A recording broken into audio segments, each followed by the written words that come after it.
It was not until 1935 that any business for Douglas McFadden came up. I had a letter from him then from an address in Ayr.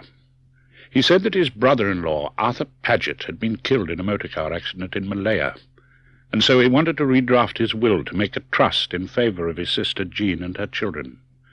She had 2 children, Donald, born in 1918, and Jean, born in 1921. He asked me if I would undertake to be the sole trustee of his estate and the executor of his will. We were tidying up the loose ends of what was, after all, a fairly simple will, when I asked him what should happen if both he and his sister were to die before the boy Donald was 21, and I suggested that the trust should terminate and the boy should inherit the estate absolutely when he reached his majority. He agreed to this, and I made another note on my pad. Supposing, then, I said, that Donald should die before his mother, or if Donald and his mother should die in some way before you. The estate would then pass to the girl Jean. Again, I take it that the trust would terminate when she reached her majority. "You mean," he asked, "when she became 21? I nodded. "Yes, that is what we decided in the case of her brother." He shook his head.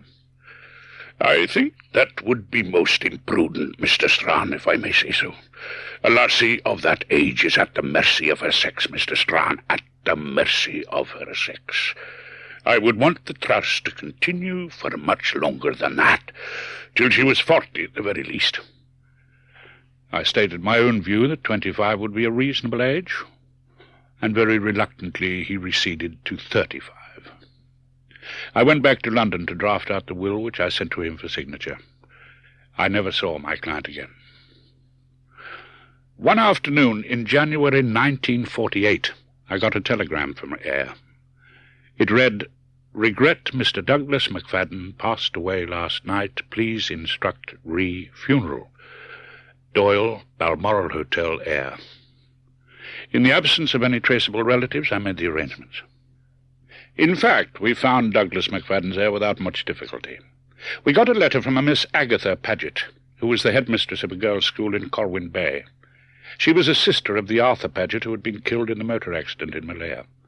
She confirmed that his wife Jean had died in Southampton in the year 1942, and she added the fresh information that the son, Donald, was also dead.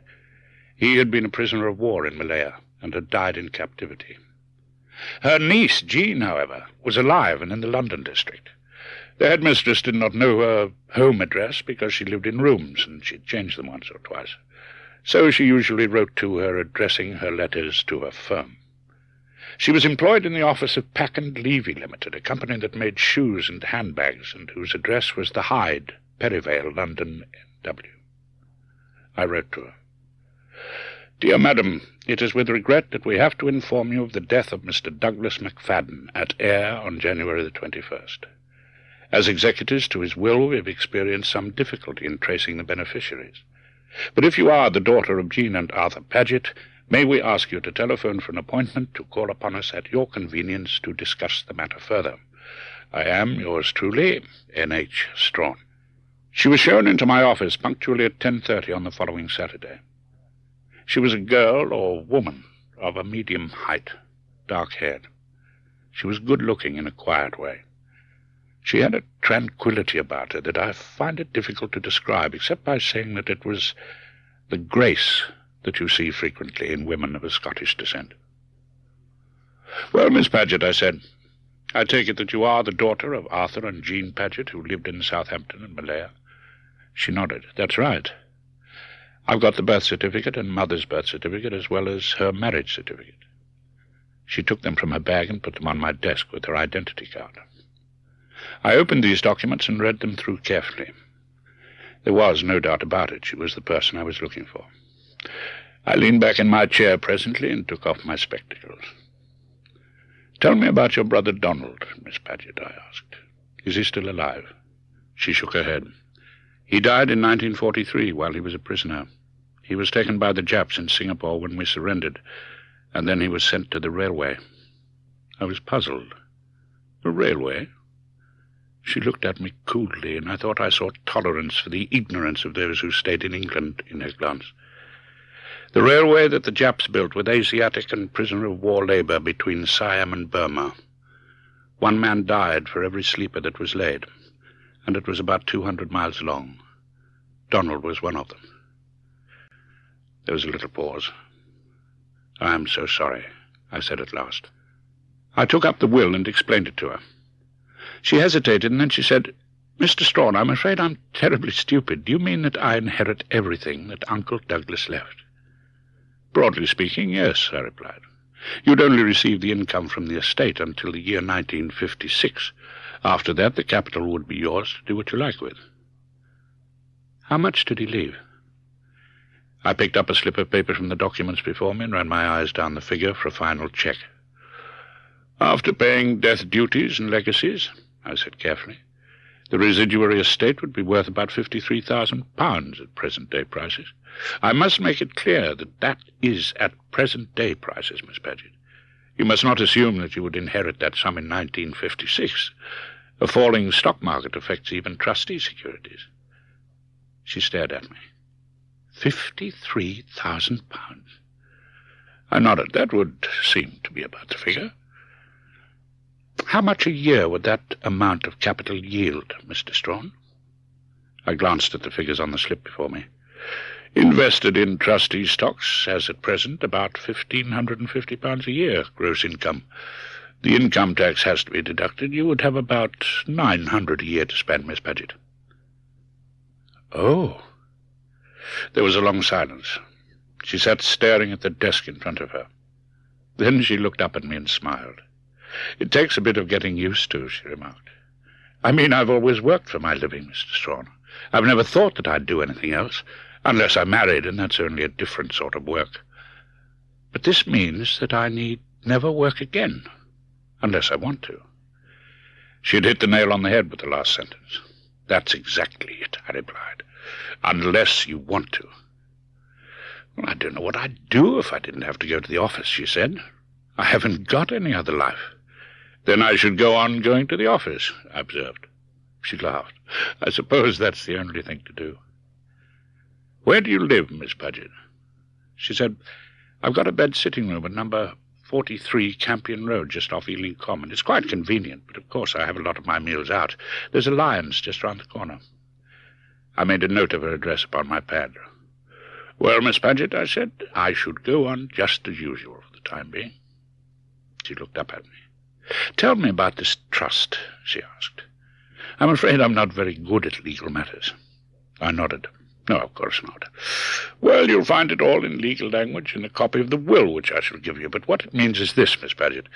You'll see in the will that the testator gave certain powers to the trustees, myself and my partner, to realize capital for the benefit of the legatee, in cases where they were satisfied that it would be genuinely for her advantage." "You mean if I really needed a lot of money for an operation or something, you could let me have it if you approved?" She was quick, that girl. "I think that's a very good example. In case of illness, if the income were insufficient, I should certainly realize some of your capital for your benefit." She smiled at me and said, "It's rather like being a ward in Chancery or something. I know there are all sorts of things I want to ask about, but I can't think of them now. It's all so sudden." I turned to my engagement diary. "Well, suppose we meet again in the middle of next week." I stared at the pages. "Oh, of course, you're working. What time do you get off from your office, Miss Paget?" She said 5 o'clock. "Would 6 o'clock on Wednesday evening suit you then?" She said, "Well, that's all right for me, Mr. Strawn, but isn't it a bit late for you? Don't you want to get home?" "No. Perhaps you might like to come to my club and have dinner in the ladies' annex," I said. "I'm afraid it's not a very exciting place, but the food is good." She smiled and said warmly, "I'd love to do that, Mr. Strawn. It's very kind of you to ask me." Jean Paget arrived punctually at the club on Wednesday evening. I took her downstairs to dine. When the ordering was done, I said, "Tell me what happened to you in the war. You were out in Malaya, weren't you?" She nodded. "I had a job in an office with the Kuala Perak Plantation Company. That was the company my father worked for, you know. Donald was with them, too." "What happened to you in the war?" I asked. "Were you a prisoner?"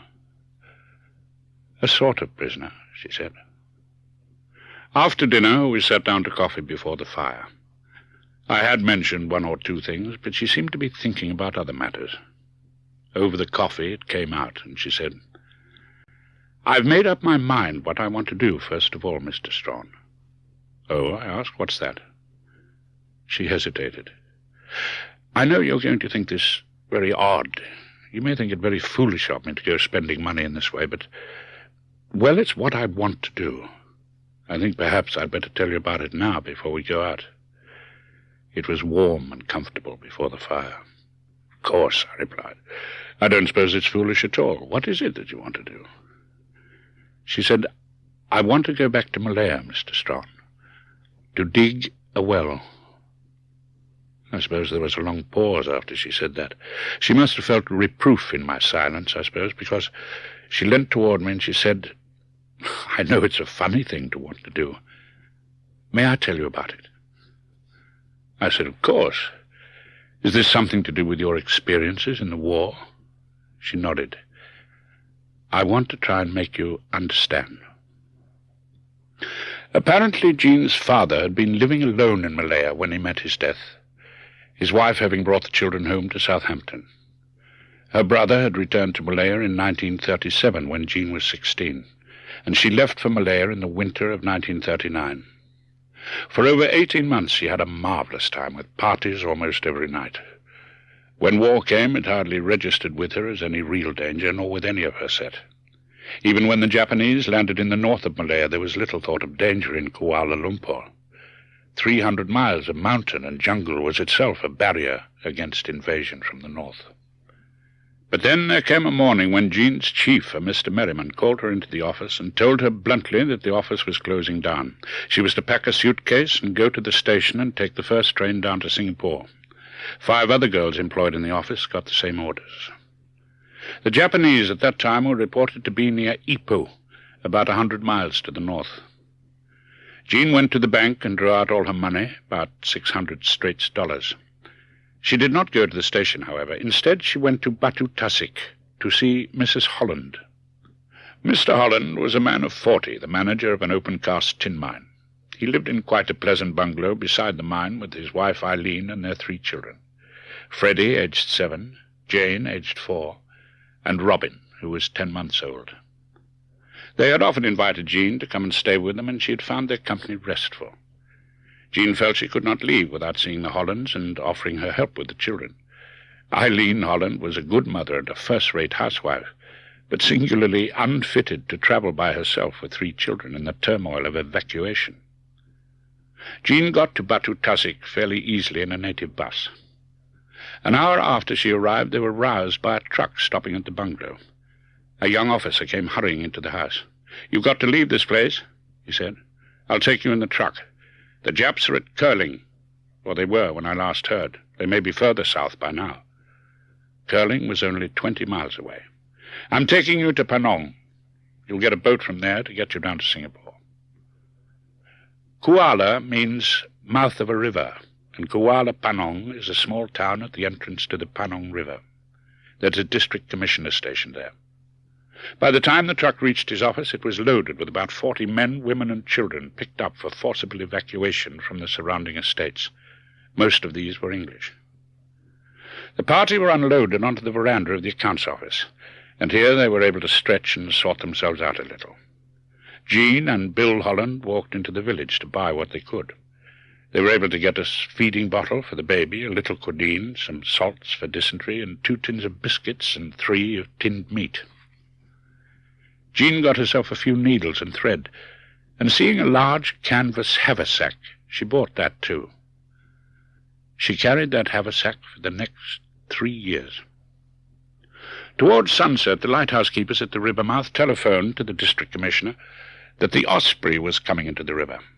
The Osprey was the customs launch which ran up and down the coast looking for smugglers from Sumatra across the Malacca Strait. She was a large diesel-engine vessel about 130 feet long. The DC's face lit up. Here was the solution to his problems. Whatever was the mission of the Osprey, she must take his evacuees on board and run them down the coast out of harm's way. Presently he left his office and walked down to the quay to meet the vessel as she berthed. She came round the bend of the river, and he saw that she was loaded with troops.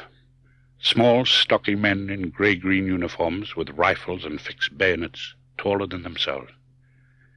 With a sick heart he watched her as she came alongside, realizing that this was the end of all his endeavors.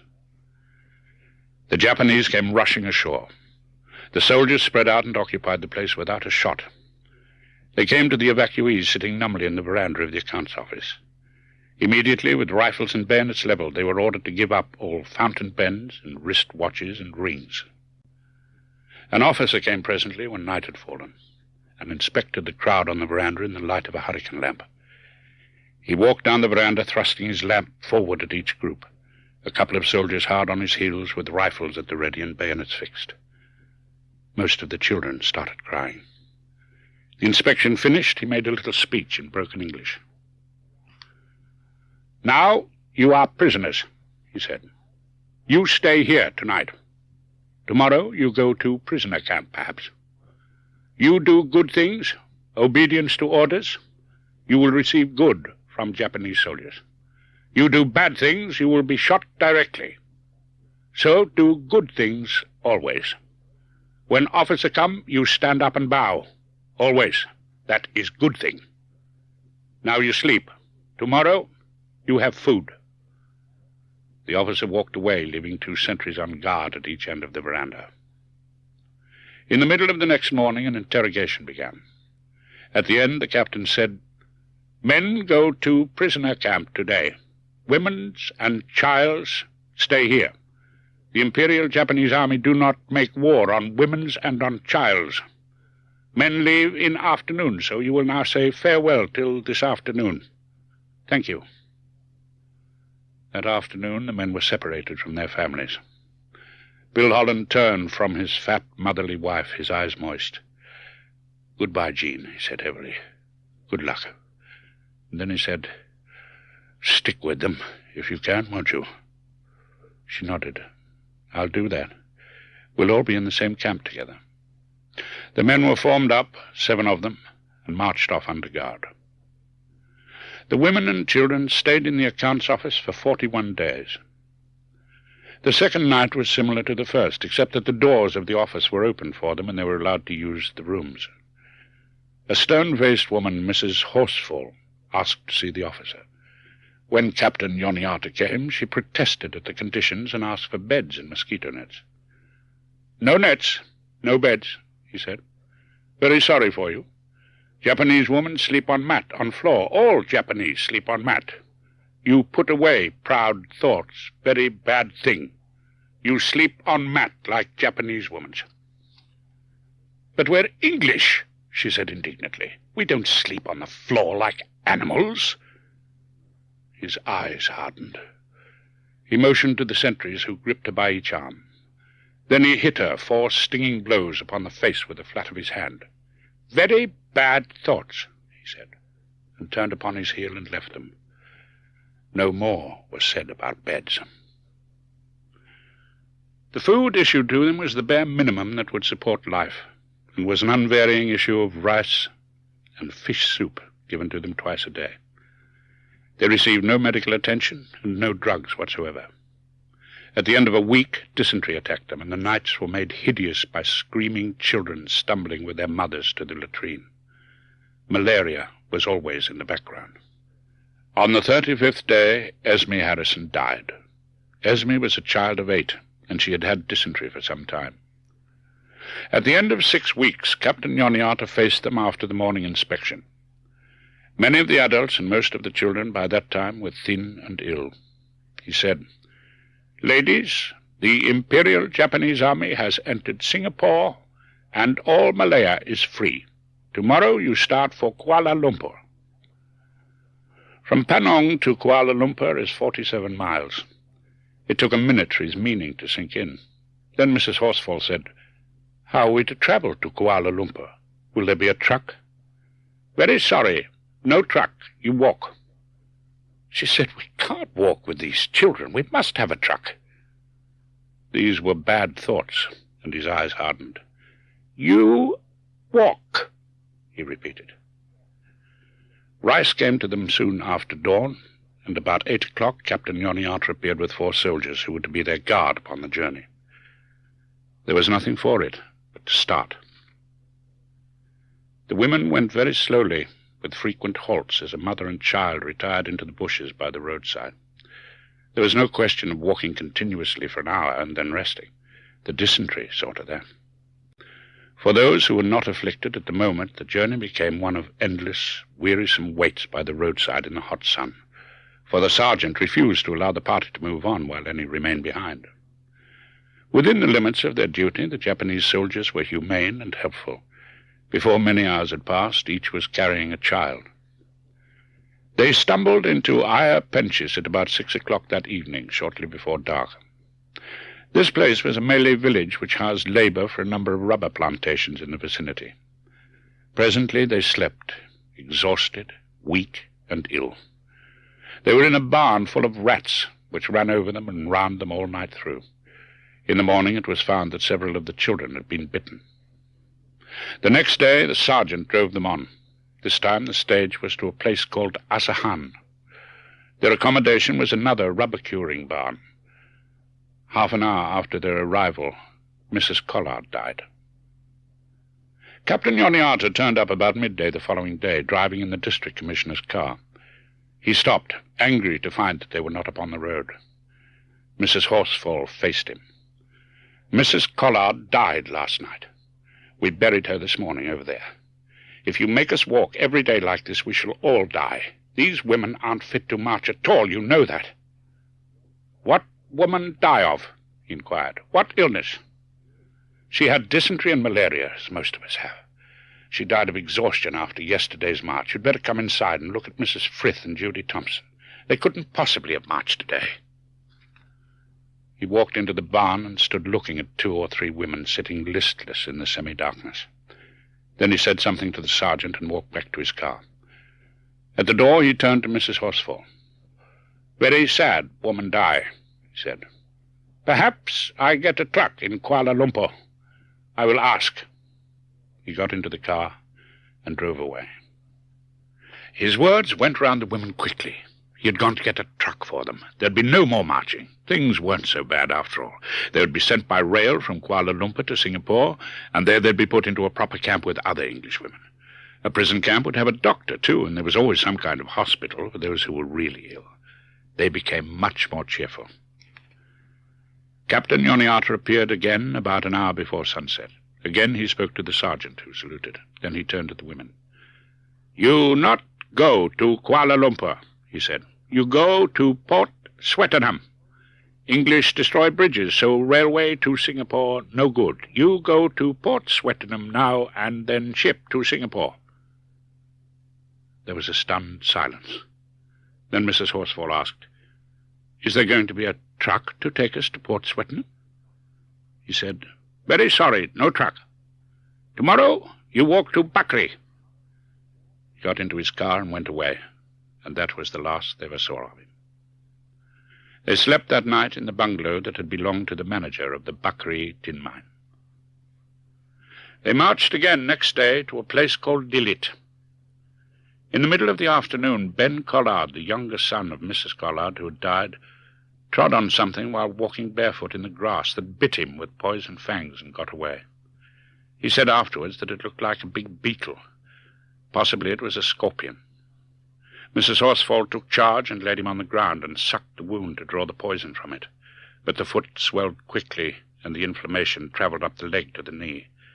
It was obviously painful, and he cried a great deal.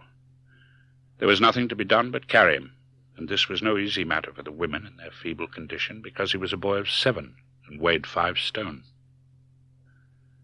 Mrs. Horsfall carried him for an hour, and after that the sergeant took him and carried him the rest of the way. By the time they got to Dillit, the ankle was enormous, and the knee was stiff. At Dillit there was no accommodation for them, and no food. Later, the headman agreed to move the people from one house so that the 30 prisoners had a roof to sleep under on a floor about 15 feet square. They rested all next day and then marched to Klang, 3 or 4 miles outside Port Swettenham. Little Ben Collard was neither better nor worse. The leg was very much swollen. Presently an officer arrived to inspect them, marching at the head of a guard of 6 soldiers. This officer, whom they came to know as Major Nemu, spoke good English. He said, "Who are you people? What do you want here?" They stared at him. Mrs. Horsfall said, "We are prisoners from Penang. We are on our way to the prisoner of war camp in Singapore. Captain Yoniata in Penang sent us here under guard to be put on a ship to Singapore." "There are no ships here," he said. "You should have stayed in Penang." It was no good arguing, nor had they the energy. "We were sent here," she repeated dully. "They had no right to send you here," he said angrily. "There is no prison camp here." There was a long, awkward silence. Women stared at him in blank despair. Mrs. Horsfall summoned up her flagging energy again. "May we see a doctor?" she asked. "Many of us are very ill, one child especially. One woman died on the way." "What did she die of?" he asked quickly. "Plague?" "Oh, nothing infectious. She died of exhaustion." "I will send a doctor to examine you all. You will stay here for tonight, but you cannot stay for long." A Japanese doctor, very young, came to them within an hour. He had them all up one by one and examined them for infectious disease.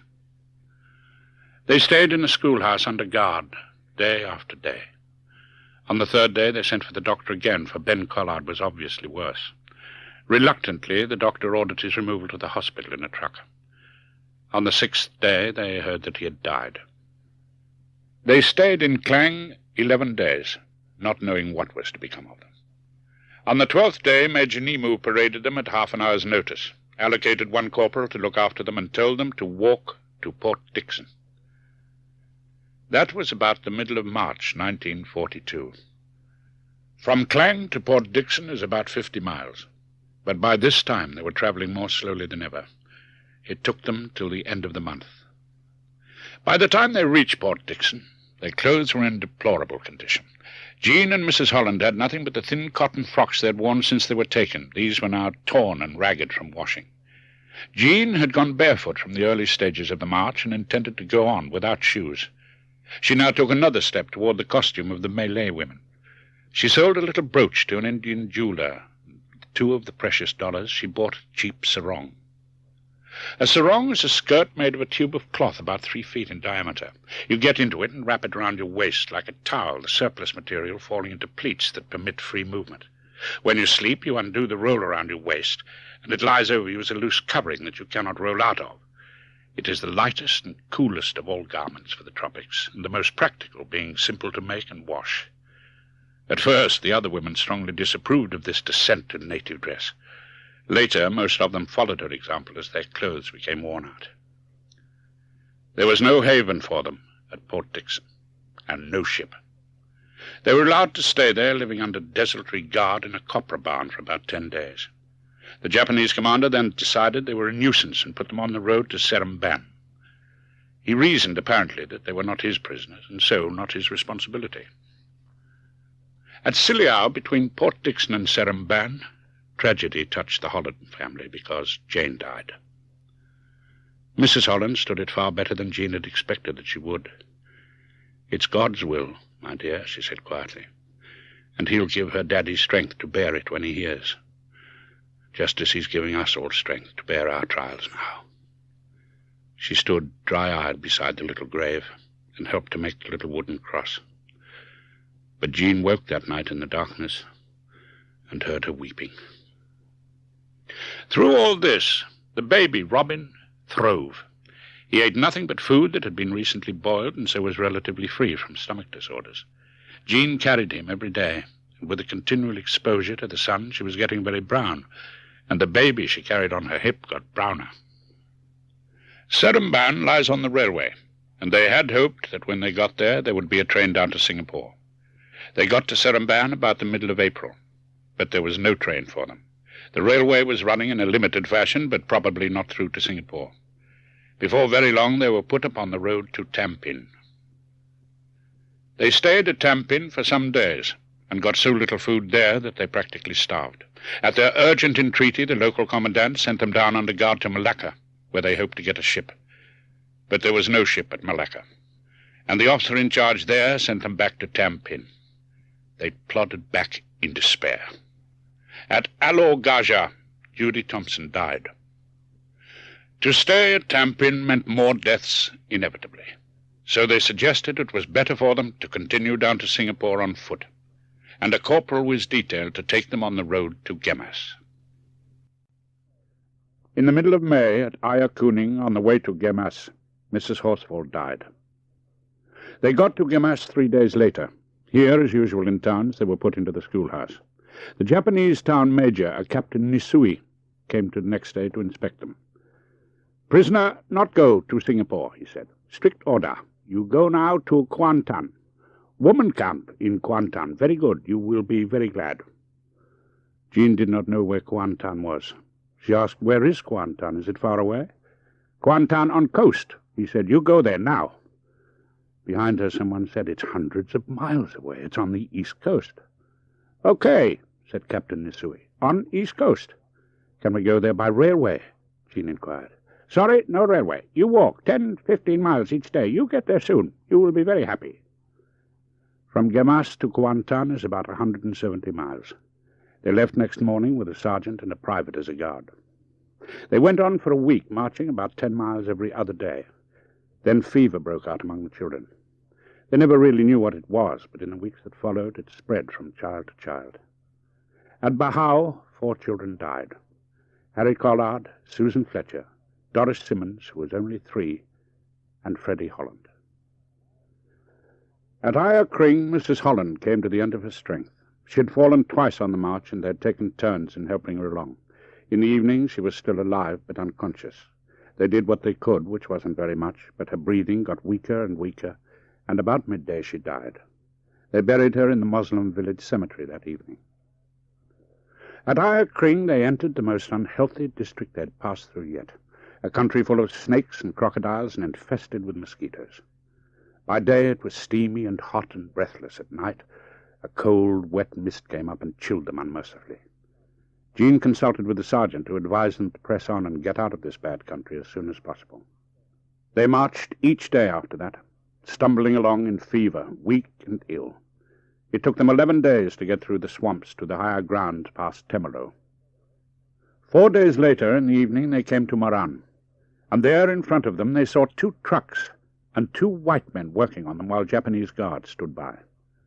They marched quickly toward the trucks, which were both heavily loaded with railway lines and sleepers. They stood pointing in the direction of Kuantan. One of them was jacked up on sleepers taken from the load, and both of the white men were underneath it, working on the back axle.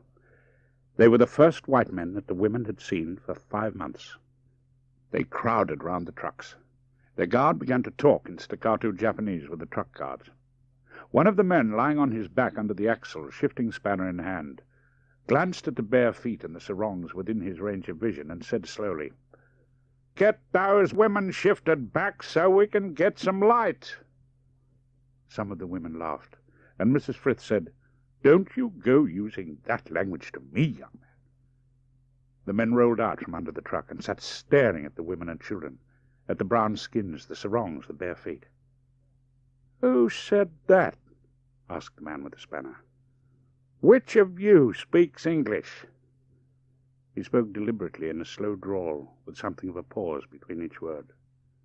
Jean said, laughing, "We're all English. We're prisoners." He got to his feet. He was a fair-haired, powerfully built man, about 27 or 28 years old. There was something about this man that she had never met before. "Are you English?" she asked. "No fear," he said in his deliberate way. "We're Aussies." She said, "Are you in camp here?" He shook his head. "We come from Kuantan," he said, "but we're driving trucks all day, fetching this stuff down to the coast." She said, "We're going to Kuantan, to the woman's camp there." He stared at her. "Oh, that's crook for a start," he said slowly. "There isn't any women's camp at Kuantan." "Where do you come from?" he inquired. "We got taken in Penang. We're being marched to Kuantan." "Not all the way from Penang?" She laughed shortly. "We've been everywhere. Port Swettenham, Port Dickson, everywhere. Nobody wants us. I reckon that we've walked nearly 500 miles. There were 32 of us when we were taken. Now we're 17. the Australian said softly. "Oh, my word." Jean said, "Will you be staying here tonight?" He said, "Will you?"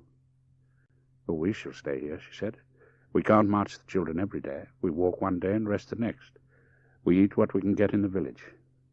He said, "If you're staying, we're staying too. We can fix this bloody axle so it'll never roll again if needs be." He paused in slow thought. "You got no medicines?"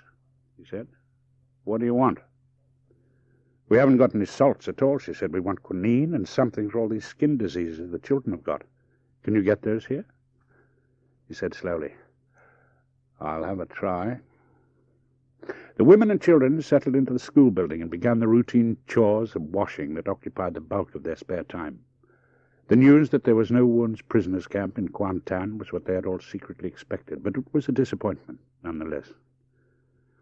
That night the Australian came silently to the door of the school and asked for Jean. He had several little packages for her. "That's quinine," he said. "I can get more of that if you want it. And this is what the Chinese take for dysentery. That's all written in Chinese, but what he says it means is 3 of these leaves pounded up in warm water every 4 hours. That'll be for a grown-up person. Now, if it's any good, keep the label, and maybe you could get some more in a Chinese drug shop. I got this sambac ointment for the skin. There's more of that if you want it." She took it gratefully from him. "That's marvelous," she said softly. "How much did it all cost?" "That's all right," he said in his deliberate manner. "The MIP's paid, but they don't know it." She thanked him again. Jean found out that he had been taken somewhere in Johor, had been driving trucks from Kuantan for about 2 months. "Better than being in a camp," he said. She sat down on the top step of the 3 that led up to the school, and he squatted down before her on the ground. "Are you a truck driver in Australia?" she asked. "No bloody fear," he said. "I'm a ringer." She asked, "What's a ringer?" "A stockman," he said. "I was born in Queensland, out behind Cloncurry, and my people, they're all Queenslanders. I was working in the territory over to the west on a station called Wallara. That's about 110 miles southwest of the Springs."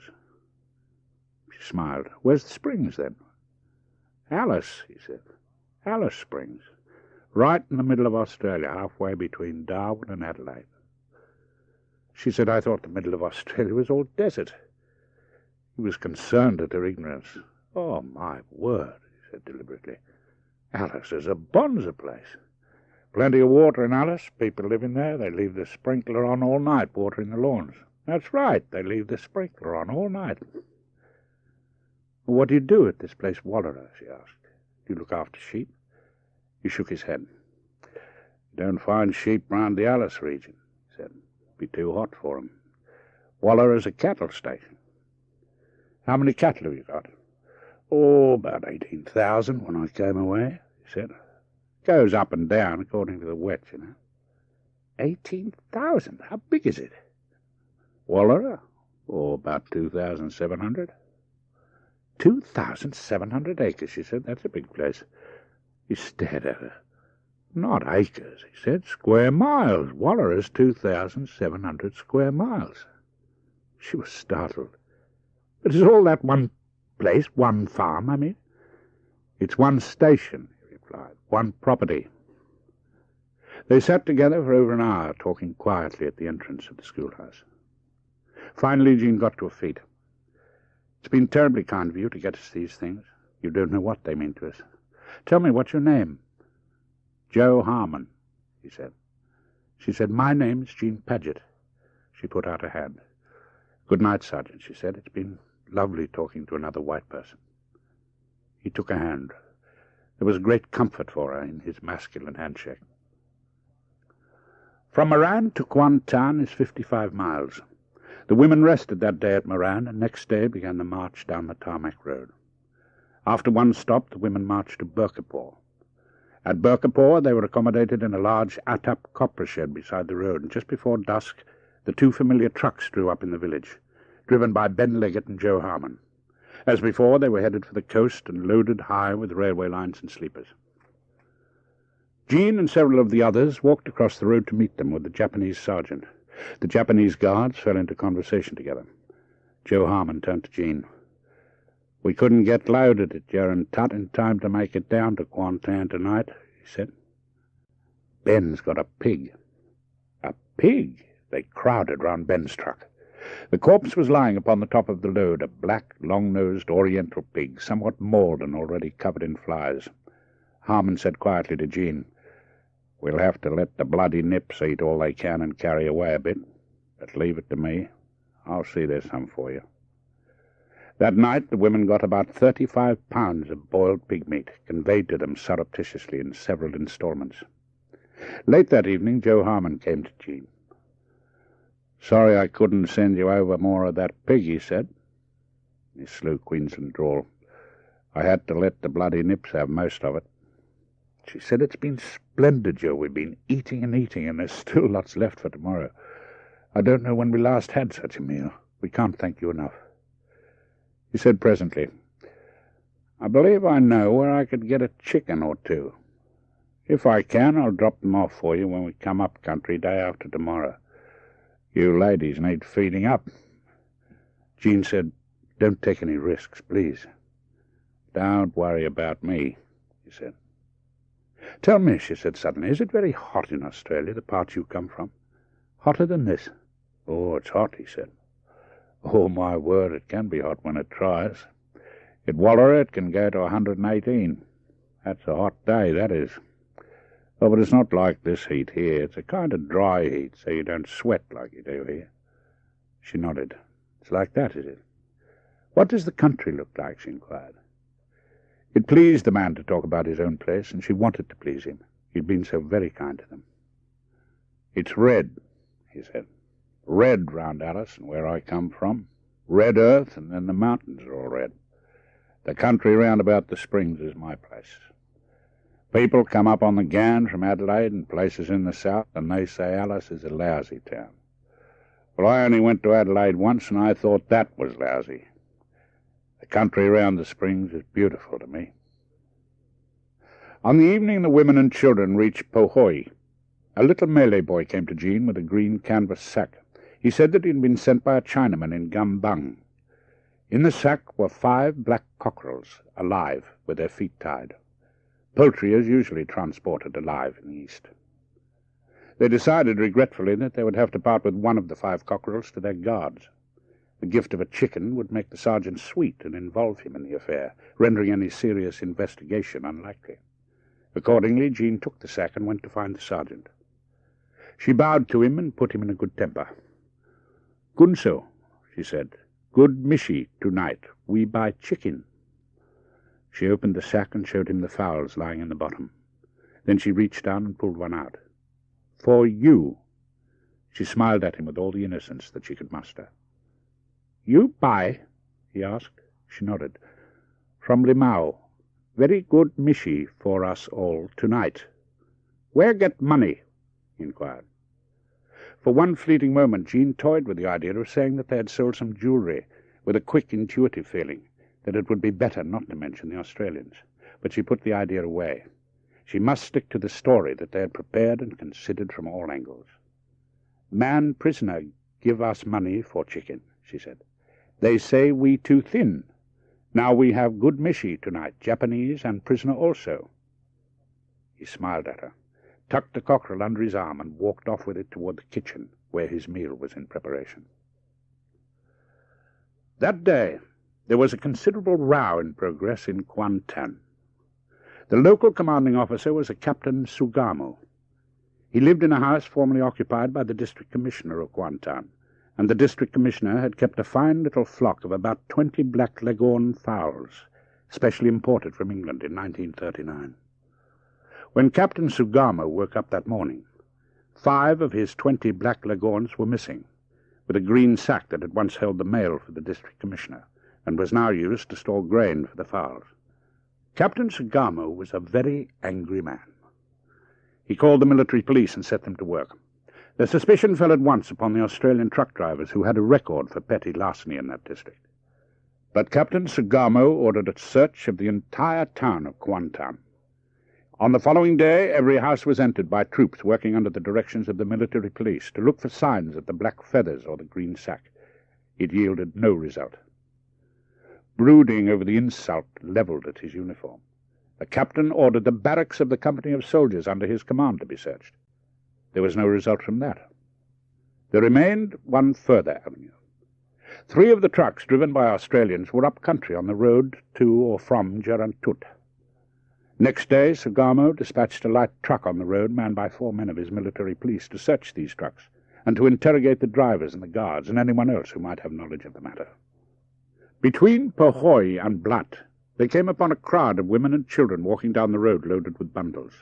Ahead of them marched a Japanese sergeant with his rifle over one shoulder and a green sack over the other.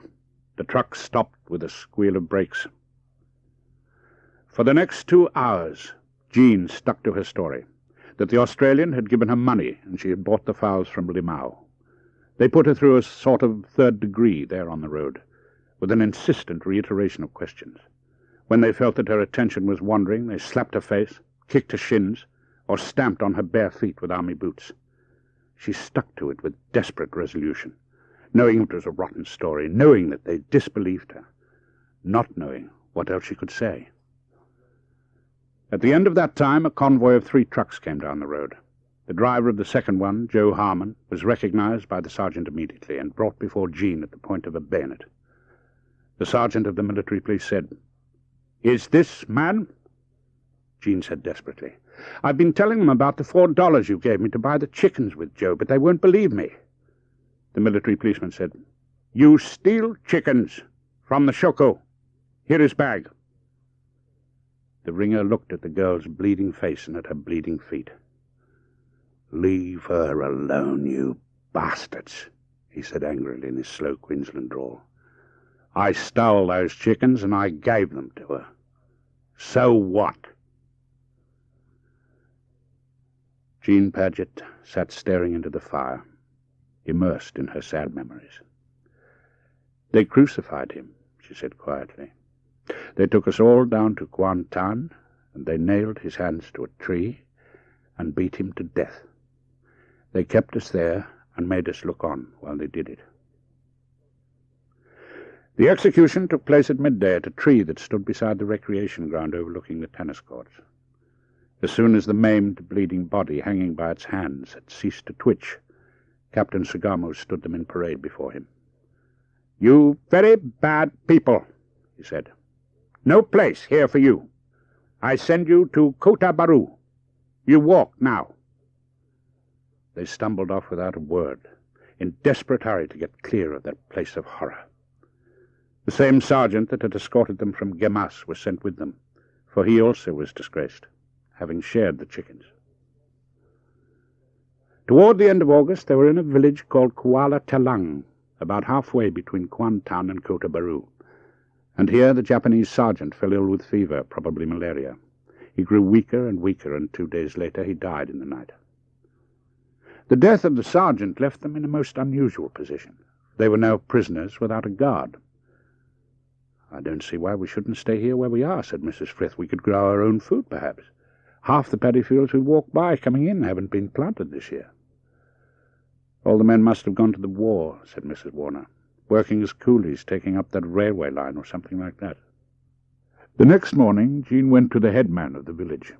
He bowed to her and led her to his house, and called sharply to his wife within the house to bring out coffee.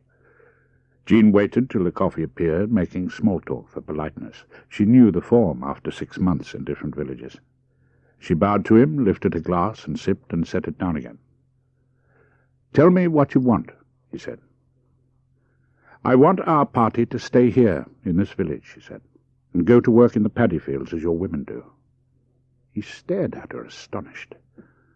"I have never heard of white mems working in the paddy fields," he said. "Have you ever heard of white mems marching and dying as we have marched and died?" He was silent. "We are in your hands," she said. "If you say, 'Go upon your way and walk on to some other place,' then we must go, and going we must die. That will then be a matter between you and God. If you allow us to stay and cultivate your fields and live with you in peace and safety, You will get great honor when the English Tuans return to this country after their victory, because they will win this war in the end. These short ones are in power now, but they cannot win against the Americans and all the free peoples of the world. One day the English Tuans will come back. They went to work the next day. Working in these fields is not unpleasant when you get accustomed to it. There are worse things to do in a very hot country than to put on a large conical sun hat of plaited palm leaves and take off most of your clothes and play about with mud and water, damming and diverting little trickling streams. By the end of the fortnight the women had settled down to it and quite liked the work, and all the children loved it from the first. No Japanese came near the village in that time. They lived there for 3 years. Jean Paget took up the poker and began scraping the ash from the bars of the grate. "They were so very kind to us," she said. "Is that where you want to go back to?" I asked. She nodded. "I would like to do something for them now that I've got this money. We lived with them for 3 years, and they did everything for us. We'd have all died before the war was ended if they hadn't taken us in and let us stay with them. Now I've got so much, and they so very, very little." "Oh, don't forget you haven't got as much as all that," I said. "Travelling to Malaya is a very expensive journey." She smiled. "I know. What I want to do for them won't cost so very much, not more than £50, if that. We had to carry water in that village. That's woman's work, and it's a fearful job. Drinking water has to be fetched from the spring nearly a mile away. We used to go for it with gourds, 2 in each hand with a stick between them, morning and evening.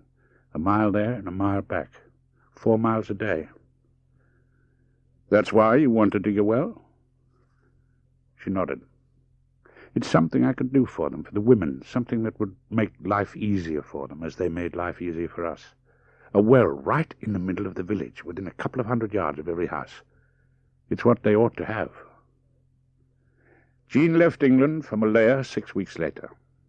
She only stayed 1 night in Singapore and took the morning plane to Kota Baru. It's a long day in a jeep from Kota Baru to Kuala Telang. It took her 14 hours to cover the 100 miles, and it was dark when they drove into Kuala Telang. They stopped in front of the headman's house, and she got out of the jeep a little wearily and went to him and put her hands up in the praying gesture and said in Malay, "I have come back, lest you should think the white mems have forgotten all about you when their need is past." He said, "We have thought and talked about you ever since you went." And then there were people thronging about her. All were happy to see her again. The next evening she sat opposite the headman on the small veranda before his house, as she had sat so many times before when matters that concerned the women were to be discussed. She sipped her coffee. "I have come to talk with you," she said, "because I want to give a thank-offering to this place, that people may remember when the white women came here, and you were kind to them." He said, "The wife has been talking of nothing else all day with other women. They say you want to make a well." Jean said, "That is true. I want my thank-offering to be a well in the middle of the village." He nodded and then said, "This is a matter which concerns the village as a whole, and I must consult my brothers." She did not hurry them. She had lived 3 years in this village, and she knew the slowness of their mental processes, the caution with which all innovations were approached. It took the men 2 days to make up their mind that the well would be a good thing to have, and that the wrath of God would not descend upon them if they put the work in hand. Jean sent for 5 sacks of cement from Kota Baru and settled down to wait for several weeks while the situation developed. The well diggers and cement arrived about the same time, and work commenced. The diggers were a family of an old grey-bearded father, Suleiman, and his 2 sons, Jacob and Hussein. Old Suleiman, the father, was a mine of information to the village, for he travelled up and down the east coast of Malaya, building and repairing wells, and so visited most villages from time to time. Jean, sitting by the well one afternoon, said to him, "You are from Kuantan." "From Batu Sawah," said the old man. "That is 2 hours' walk from Kuantan. Our home is there, but we are great travellers." She was silent for a moment, and then said, "Do you remember the Japanese officer in charge at Kuantan in the first year of the war, Captain Sugamo?" "Assuredly," the old man replied. He is a very bad man, and we were glad when he went away." Jean asked, "Did he do many evil things in Kuantan?" There was one still hideously fresh in her mind, but she could not bring herself to speak of it directly. Suleiman said, "Many people were tortured." She nodded.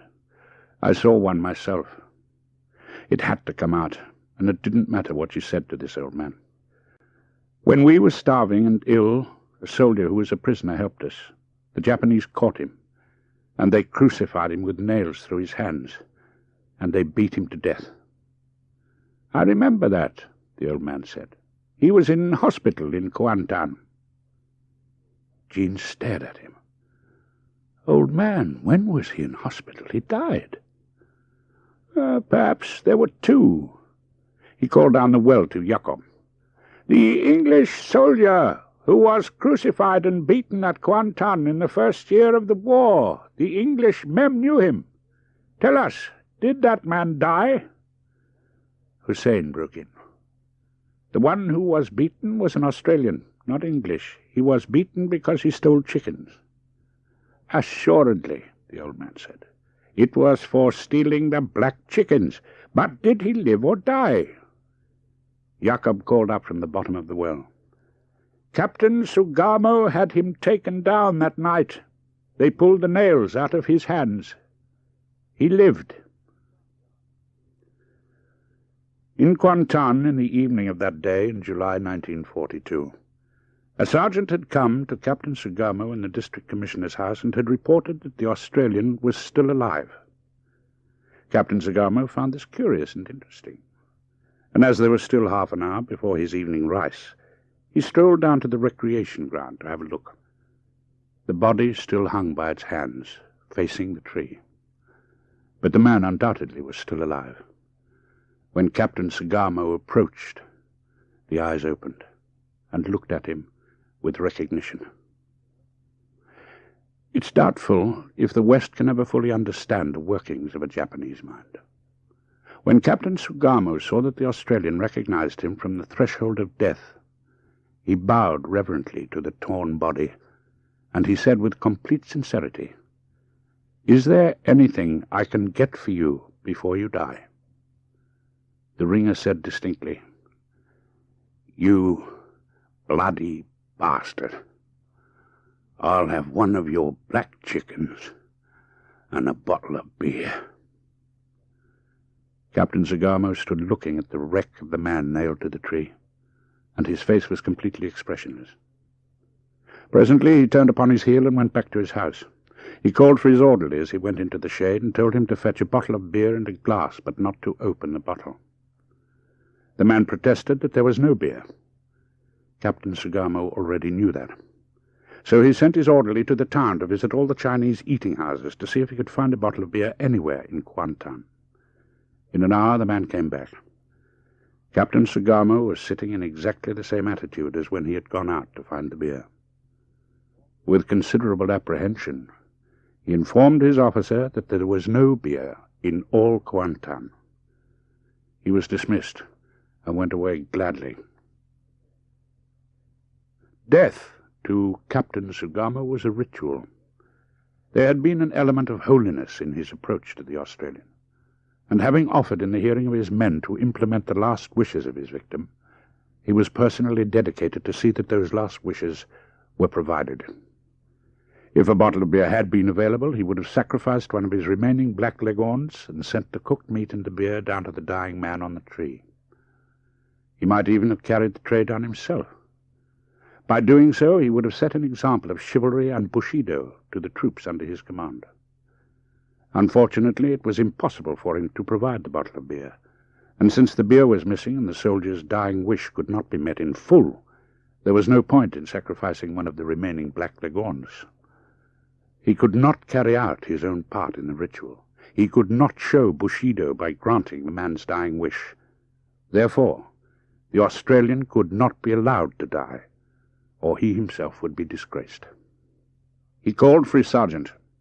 When the man came, he ordered him to take a party with a stretcher to the recreation ground. They were to pull the nails out and take the man down from the tree without injuring him any further, and put him face downwards on the stretcher and take him to the hospital. To Jean, the news that the Australian was still alive came like the opening of a door. She slipped away and went and sat in the shade of a casuarina tree at the head of the beach to consider this incredible fact. She felt as if she had suddenly come out of a dark tunnel that she had walked down for 6 years. She stayed on in Kuala Telang until the well and wash house were completed. They had an opening ceremony when Jean washed her own sarong, and all the women crowded into the wash house laughing, and all the men stood round in a tolerant circle at a distance, wondering if they'd been quite wise to allow anything that made the women laugh so much. On the next day, Jean bid farewell once again to her friends, and made her way down to Singapore. She wrote to me from there a couple of days later. First she told me what had happened in Kuala Telang. She told me about the well-diggers, and that Joe Harmon was still alive. And then she went on, "I've been puzzling over what I could do to get in touch with him again. And this brings me to what I wanted to tell you when I started this letter. I hope it won't be too much of a shock, Mr. Strahan. I'm going on to Australia from here. Write to me care of the Bank of New South Wales in Alice Springs, because I know I'm going to feel a long way from home when I get there." It must have been about a week after that Derek Harris came into my room as a client went out. Derek is one of our 2 articled clerks, and one day I expect to make him a partner, a pleasant, fresh-faced lad. He said, "Could you spare a few minutes for a stranger, sir?" "What sort of a stranger?" I inquired. He said, "A man called Harmon. He came about an hour ago without any appointment and asked to see you. I understand it's something to do with Miss Paget." It was all beginning to fit in, and yet it was incredible that an Australian stockman should have found his way to my office in Chancery Lane. I nodded. "I'll see him." Harris showed him in, and I turned from the window to meet him. He was a fair-haired man, about 5'10" in height. He was thick-set, but not fat. I judged him to be between 30 and 35 years old. His face was deeply tanned, but his skin was clear. He had very bright blue eyes. He was not a handsome man. His face was too square and positive for that, but it was a simple and good-natured face. He walked toward me with a curious, stiff gait. I shook hands with him. "Mr. Harmon," I said, "my name is Strahan. Do you wish to see me?" And as I spoke, I was unable to resist the temptation to look down at his hand. There was a huge scar on the back of it. "I was wondering if you could tell me about Miss Jean Paget," he said. "Where she lives, or anything like that." I smiled. "Miss Paget is a client of mine, Mr. Harmon. But tell me," I said, "how did you get to know that I was Miss Paget's solicitor?" "She told me in Malaya when we met that she lived in Southampton," he said. "So I went there. I looked in the telephone book and asked a lot of people, but I couldn't find out nothing except she had an aunt that lived in Wales at a place called Colwyn Bay, so then I went to Colwyn Bay. Well, her aunt wouldn't tell me where she lived or anything. All she said was that you were a trustees, whatever that means. So I came here." When Jean Paget stepped down the gangway from the Constellation onto Darwin Airport, she was wildly and unreasonably happy. It is a fact, I think, that till that time she had never really recovered from the war. She had come to England when she was repatriated, and she had done a job efficiently and well with Pack and Levy for 2 years or so, but she had done it in the manner of a woman of 50. Deep in the background of her mind remained the tragedy of Kuantan, killing her youth. She was marshalled to the customs office in the hangar. At the foot of the gangway there were 3 young men who scrutinized her carefully. She found out that they were reporters on the staff of various Australian newspapers, engaged what must surely be the worst assignment in all journalism, meeting every aeroplane that lands on Darwin Airport in the hope of finding a Prime Minister on board, or a woman with 2 heads. One of them came up to her as soon as she was through the customs. He said, "Miss Paget, the stewardess tells me you're getting off here and you're staying at the Darwin Hotel. Can I give you a lift into town? My name's Stuart Hopkinson. I represent the Sydney Monitor up here." She said, "That's terribly kind of you, Mr. Hopkinson. I don't want to take you out of your way, though." He said, "Oh, I'm staying there myself." He had a small Vauxhall parked outside the hangar. He took a suitcase and put it in the back seat, and they got in. "Would you like to tell me why you're visiting Australia?" She laughed. "Not very much, Mr. Hopkinson. It's only something personal. It wouldn't make a story." "Ah, it was just a thought. I haven't filed a story in a week." "Tell me, Mr. Hopkinson," she said, "how do the buses go from here to Alice Springs? I want to go down there. I haven't got much money, so I thought I'd go by bus. That's possible, isn't it?" "Oh, sure," he said. "One went this morning. Have to wait till Monday now, though. They don't run over the weekend." "How long does it take?" 2 days. Start on Monday, stop at Daly Waters Monday night, and get in late on Tuesday. It's not too bad a journey, but it can be hot, you know." He put her down at the hotel and carried her bag into the lobby for her. She was lucky in that overcrowded place to get a room to herself, a room with a balcony overlooking the harbour. The next morning, Stuart Hopkinson showed her the way to the bus booking office. He took her into a milk bar and stood her a Coca-Cola. She sucked her straw. "I've got to get to Wallara," she said. "Yes, that's the name, Wallara. That's near Alice Springs, isn't it?" "Oh, I don't know," he said. "I'll try and find out." He came back to her after lunch with Hal Porter of the Adelaide Herald. "Oh, Wallara's a good long way from Alice Springs," said Mr. Porter. "The homestead must be nearly 120 miles away. You mean Tommy Devine's place?" "I think that's it," she said cautiously. "Is there a bus there from Alice Springs?" "There's no bus or any way of getting there except to drive there in a truck or a utility." Hopkinson said, "It's on one of Eddie McLean's rounds, isn't it?" "Now you mention it, I think it is." Porter turned to Jean. "McLean Airways run round most of these stations once a week, delivering the mail," he said. "You may find you could get there by plane. If so, that's much the easiest." They took her out for a run round Darwin in a car. She exclaimed at the marvellous white sand beaches and the azure blue of the sea, and suggested that a bathing party might be a good thing. "Ah, there's one or two objections," Mr. Porter said. "One's the sharks. They'll take you if you go out more than knee-deep. Another is the alligators. Then there's the stonefish. He lies in the sand, looks just like a stone till you tread on him, and he squirts about a pint of poison into you. You know, the Portuguese man-of-wars aren't so good either. But the thing that really puts me off is coral ear." "What's that?" "A sort of growth inside your head that comes from getting this fine coral sand into your ear." Jean came to the conclusion that perhaps she wouldn't bathe in Darwin after all. She asked, "Is Alice Springs like this?" "Ah, well," said Hopkinson. "Alice is different. Alice is all right." "Why is it different?" she asked. "Oh, I don't really know. It's railhead, of course, for trucking cattle down to Adelaide, that's one thing. But it's a go-ahead place, is Alice. All sorts of things go on there. I wish to God the Monitor had sent me there instead of here." Jean said good-bye to her two friends that night and started at dawn next morning in the bus for Alice Springs. By the evening they were running through a country that was near to desert. At dusk they stopped for the night at a place called Daly Waters. Daly Waters, she discovered, was a hotel, a post office, a large aerodrome, and nothing else whatsoever. The bus started at dawn next day.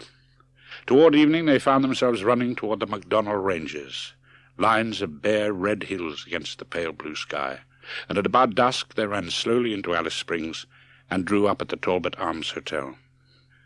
Jean went into the hotel and got a room opening onto a balcony, the hotel being a bungalow-type building with a single story, like practically every other building in Alice Springs. Tea was served immediately after they arrived. She changed her dress and strolled out in the town after tea, walking very slowly down the broad suburban roads, examining the town. There was a faint suggestion of an English suburb in Alice Springs which made her feel at home. There were the houses, standing each in a small garden, fenced round or bordered by a hedge for privacy. She could now see well what everybody meant by saying Alice was a bonzer place. She found her way back to the main street and strolled up it, looking at the shops. It was quite true. This town had everything a reasonable girl could want: a hairdressing saloon, a good dress shop or two picture houses. She turned into the milk bar at about 9 o'clock and bought herself an ice-cream soda. If this was the outback, she thought, there were a great many worse places. Next morning after breakfast, she went and found the manageress, a Mrs. Driver, in the hotel office. She said, I want to try and get in touch with a second cousin of mine who hasn't written home for 10 years. Oh, Mrs. Driver was interested. What's his name? Joe Harmon. Joe Harmon? Worked out at Wallara? That's right, Jean said. Do you know if he's there still? The woman shook her head. I used to come in here a lot just after the war, but he was only here about 6 months. Old Art Foster, the general handyman, who'd lived in Alice Springs for 30 years, said, Joe Harmon, he went back to Queensland, where he come from. He was at Wallara for about 6 months after the war, and then he got a job as a station manager at some place up in the Gulf country. Jean asked, You don't know his address? No, I don't. Tommy Devine would know it out at Wallara. Jean thought about this for a minute, and then said to Mrs. Driver, Is there a telephone at Wallara? I mean, if Mr. Devine knows his address, I'd like to ring him up and get it. Oh, there isn't any telephone, she said. They'll be speaking on the radio schedule morning and evening from Wallara, of course. There was an extensive radio network operated by the Flying Doctor Service from the hospital. Mrs. Devine is sure to be on the air tonight because her sister Amy's in hospital here for a baby, and Edith will want to know if it's come off yet. If you write out a telegram and take it down to Mr. Taylor at the hospital, he'll pass it on to them tonight. Jean went back to her room and wrote out a suitable cable and took it down to the hospital to Mr. Taylor, who agreed to pass it to Wallara. Jean went down to the hospital in the morning and learned that Joe Harmon was the manager of Midhurst Station, near Willstown. She had never heard of Willstown before. Mr. Taylor obligingly got out a map. What sort of place is it, she asked him. Is it a place like this? He laughed. Oh, it's a fair cow up there. He studied the map. It's got an airstrip anyway. Don't suppose it's got much else. Oh, I've never been there. Never heard of anyone who had. Well, I'm going there, she said. I've got to see Joe Harmon after coming all this way. It's likely to be rough living, he said. Oh, my word. Would there be a hotel? Oh, there'll be a hotel. They've got to have their grog. She left the hospital and went thoughtfully to the milk bar. As she ordered her ice cream soda, it occurred to her that it might be a long time before she had another. She spent a quarter of an hour at the post office, sucking the end of a pencil, trying to word a telegram to Joe Harmon to tell him that she was coming to see him. Finally she wrote, Heard of your recovery from Kuantan atrocity quite recently. Perfectly delighted. Stop. I am in Australia now and coming up to Willstown to see you next week. Jean Paget. Jean visited Mr. Sawyer at the bank and arranged for him to transfer to Willstown any credits that might come for her account after she had gone. She left Alice Springs on Monday morning with regret. She flew all that day in a dragonfly, and it was a very instructive day for her. The machine zigzagged to and fro across the wastes of Central Australia, depositing small bags of mail at cattle stations and picking up stockmen and travellers to drop them off after 100 or 150 miles. They landed 8 or 10 times in the course of the day. They got to Cloncurry at dusk, a fairly extensive town on a railway that ran eastwards to the sea at Townsville. She was driven into town in a very old open car and deposited at the post office hotel. She got a bedroom, but tea was over, and she had to go down the wide, dusty main street to a cafe for her evening meal. She had to spend a day here, because the air service to Normanton and Willstown ran weekly on a Wednesday. She went out after breakfast while the air was still cool, and walked up the huge main street for half a mile till she came to the end of the town, and she walked down it a quarter of a mile till she came to the other end. Then she went and had a look at the railway station, and having seen the aerodrome, with that she had exhausted the sights of Cloncurry. They got to Willstown about the middle of the afternoon. The town itself consisted of about 30 buildings, very widely scattered on 2 enormous intersecting streets, or areas of land, for the streets were not paved. The pilot said to Jean as he came down the cabin, "Are you getting off here, Miss Paget? Is anyone meeting you?" She shook her head. "I want to see a man who's living in this district, on one of the stations. I'll have to go to the hotel, I think." "Who is it?" "Al Burns, the shell agent out there on the truck. He knows everyone here." She said, "Oh, that's a good idea. I want to see Mr. Joe Harmon. He's manager of Midhurst Station." "Joe Harmon?" said the man in the truck. He was a lean, dark-haired man of 40 or so. "Joe Harmon's in England. Went there for a holiday. Jean blinked in utter despair. Went about a month ago, the man said. Jim Lennon works with him out at Midhurst, and he said the other night that Joe'll be back about the end of October. The pilot turned to Jean. What'll you do, Miss Paget? Do you want to stay here now? It's not much of a place, you know. She bit her lip in thought. I'll stay, she said. The Australian Hotel was a fair-sized building with about 10 small bedrooms opening onto a top-floor veranda. Jean was tired after her day of flying. At 9 o'clock she went to bed. The hotel was lit by electric light made in the backyard by an oil engine and generator set that thumped steadily outside her room till she heard the bar close at 10 o'clock. At 10:05, the engine stopped, and all the lights went out. Willstown slept. Jean stayed for the next 2 days in Willstown, sitting on the veranda and talking to the ringers, visiting the various establishments in the town. Miss Kenroy took her and showed her the school. Sister Douglas showed her the hospital. Mr. Carter showed her the Shire Hall with the pathetically few books that constituted the public library. Mr. Watkins showed her the bank, which was full of flies, and Sergeant Haynes showed her the police station. By the end of the week she was beginning to know a good deal about Willstown. Jim Lennon came into town from Midhurst on Saturday. He came in an international utility that Jean learned was the property of Joe Harmon. Mr. Lennon was a lean, bronzed, taciturn man. He approached her. I got an airmail letter yesterday, he told Jean with the deliberation of the Queenslander. Joe will be back any time now. Thank heaven, said Jean. I want to see him. I've arranged to fly to Cairns on Wednesday and wait there for him. She gave him her address as the Strand Hotel in Cairns and asked him to let her know when he got accurate news of Joe's arrival. That evening she was sitting in her deck chair on the veranda. A bashful, bearded old man was brought to her. He was carrying a sack. Miss Paget, he said, I'm Jeff Pocock. I've been hunting gators since I was a boy.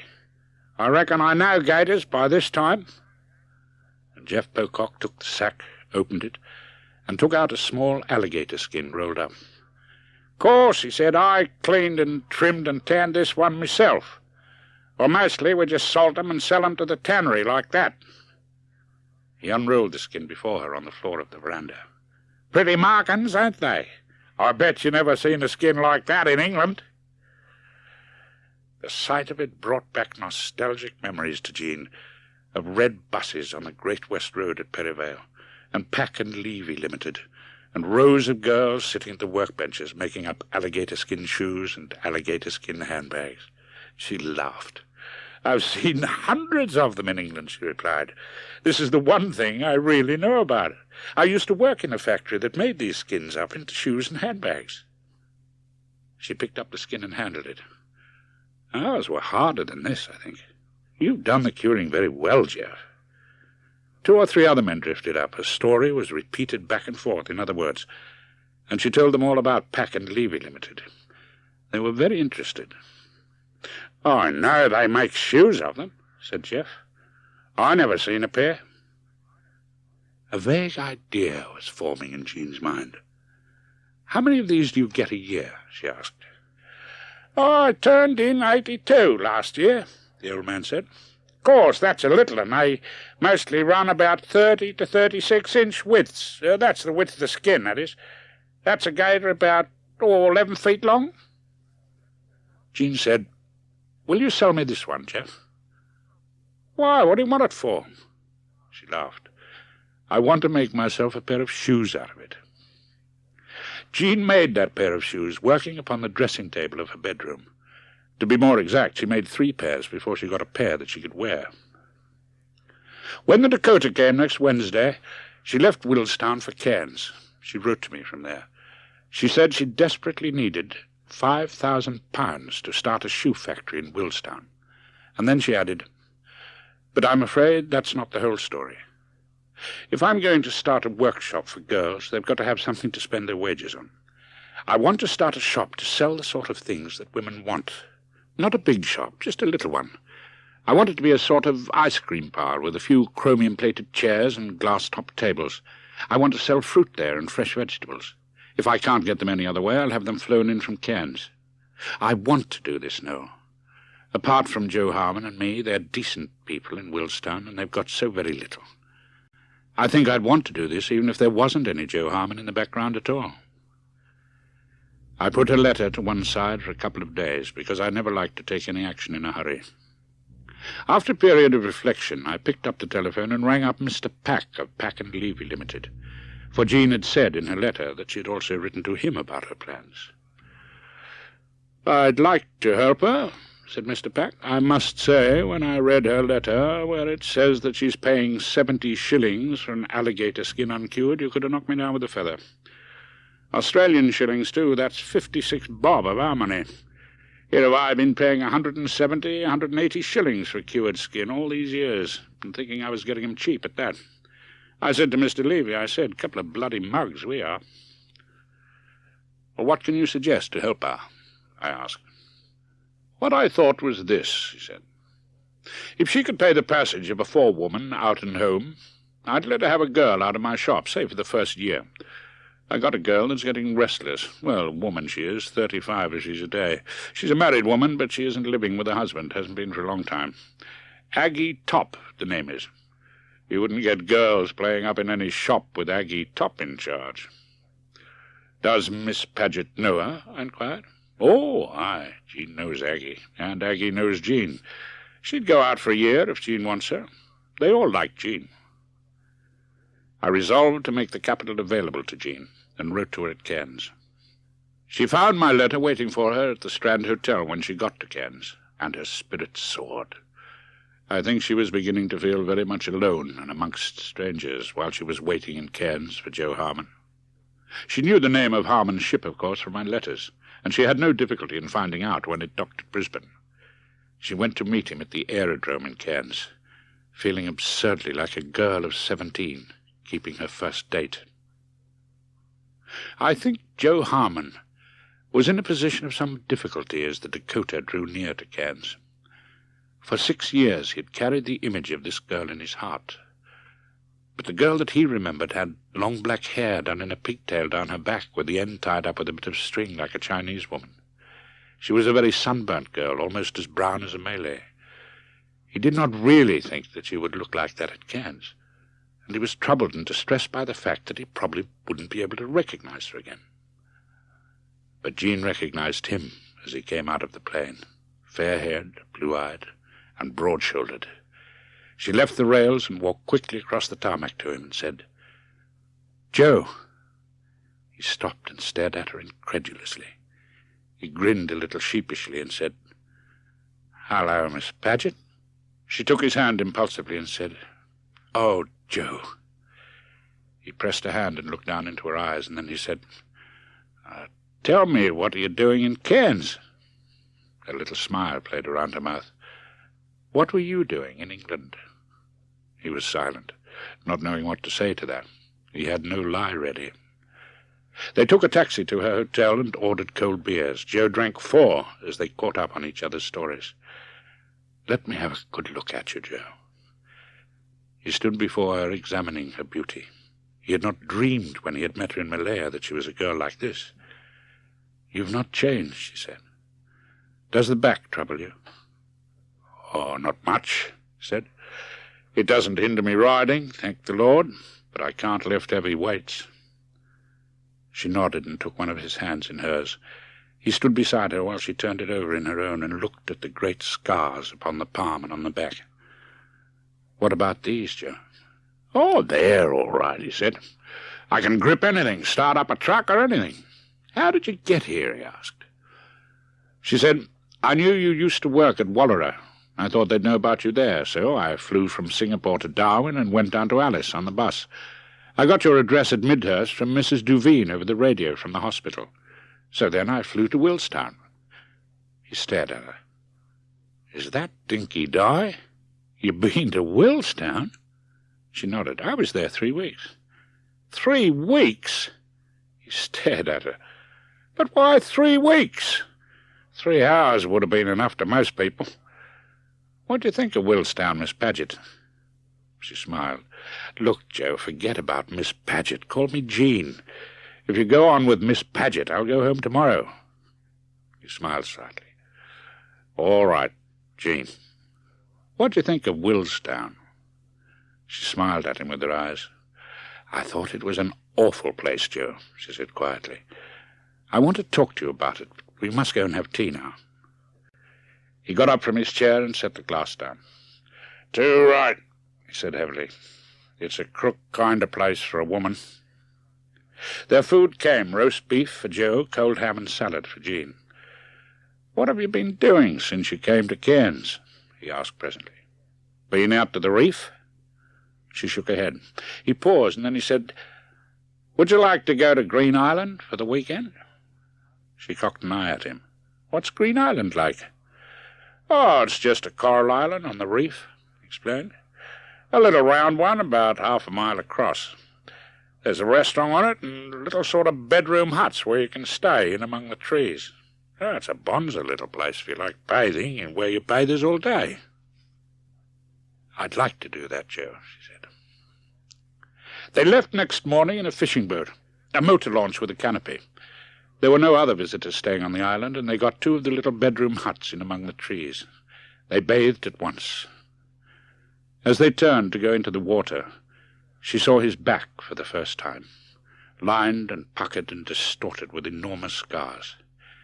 Deep pity for him welled up in her at the sight. This man had been hurt enough for her already. She must not hurt him any more. They slept on their beds in the heat of the day after lunch, and bathed again before tea. In the cool of the evening they went out to the end of the jetty and fished. In the evening light, sitting together on the jetty and watching the sunset over the calm water, she had expected him to make a slight pass, and she was disappointed that he didn't do so. She had expected more of him than this, and that she didn't get it was beginning to distress her. She'd expected to spend the whole weekend on the defensive in repelling boarders, so to speak. But so far things had worked out very differently. Joe Harmon's behaviour toward her had been above reproach. He had not tried to kiss her, or even to make opportunities of touching her. It was no better when it was time for bed. She would have liked to have been kissed in the quiet darkness under the palm trees, but Joe didn't do it. They said good night in the most orderly way, not even shaking hands, and they retired to their huts with perfect decorum. She lay awake for a long time, restless and troubled. Things were no better the next day. They bathed in the cool of the morning in that marvellous translucent sea. By tea-time they were finding that they had both exhausted their light conversation. The restraint was heavy upon both of them, and there were long, awkward pauses when neither of them seemed to know what to say. In the evening light they decided to walk round the island on the beach. She left him at the door of her hut and said, "Give me a couple of minutes, Joe. I don't want to go round the beach in this frock." She pulled one of the curtains for privacy. As she changed, she thought that they had only one more day, and so much to settle that they had not started on. She'd get nowhere without taking a bit of a risk, and it was worth it for Joe. In the half-light he turned as she came out of the hut, and he was back in the Malay scene of 6 years ago. She was wearing a cotton sarong. Her brown shoulders and her brown arms were bare. She was barefooted, and her hair hung down in a long plait, tied at the end with a bit of string, as it had been in Malaya when he first saw her. She came to him rather shyly, and put both hands on his shoulders and said, "Is this better, Joe?" She could never remember very clearly what happened in the next 5 minutes. She was standing locked in his arms, as he kissed her face and her neck and her shoulders hungrily while his hands fondled her body. In the tumult of feelings that swept over her, she knew that this man wanted her as nobody had ever wanted her before. She stood unresisting in his arms. It never entered her head to struggle or try to get away. The next thing she realized was that they were in her bedroom hut. Standing in his arms, still unresisting, smothered by his kisses, she thought, this is it. And then she thought it had to happen sometime. And I'm glad it's Joe. She detached herself and sat down on the bed. He followed her down.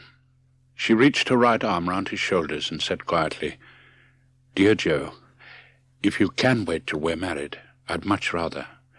But whatever you do now, I love you just the same." He looked down into her eyes. "Say that again." She drew his head down to her and kissed him. "Dear Joe, of course I'm in love with you. What do you think I came to Australia for? Will you marry me?" "Of course I'll marry you." She looked up at him with fondness and laughter in her eyes. Anyone looking at us now would say we were married already. He grinned. He was holding her more gently now. "I don't know what you must think of me. Shall I tell you?" She took one of his wounded hands in hers and fondled the great scars. "I think you're the man I want to marry and have children by." After breakfast, as they sat smoking cigarettes over a last cup of coffee, he said, "I've been thinking. I'm going to give up Midhurst, soon as Mrs. Spears can find another manager." Jean listened in consternation. What was coming now?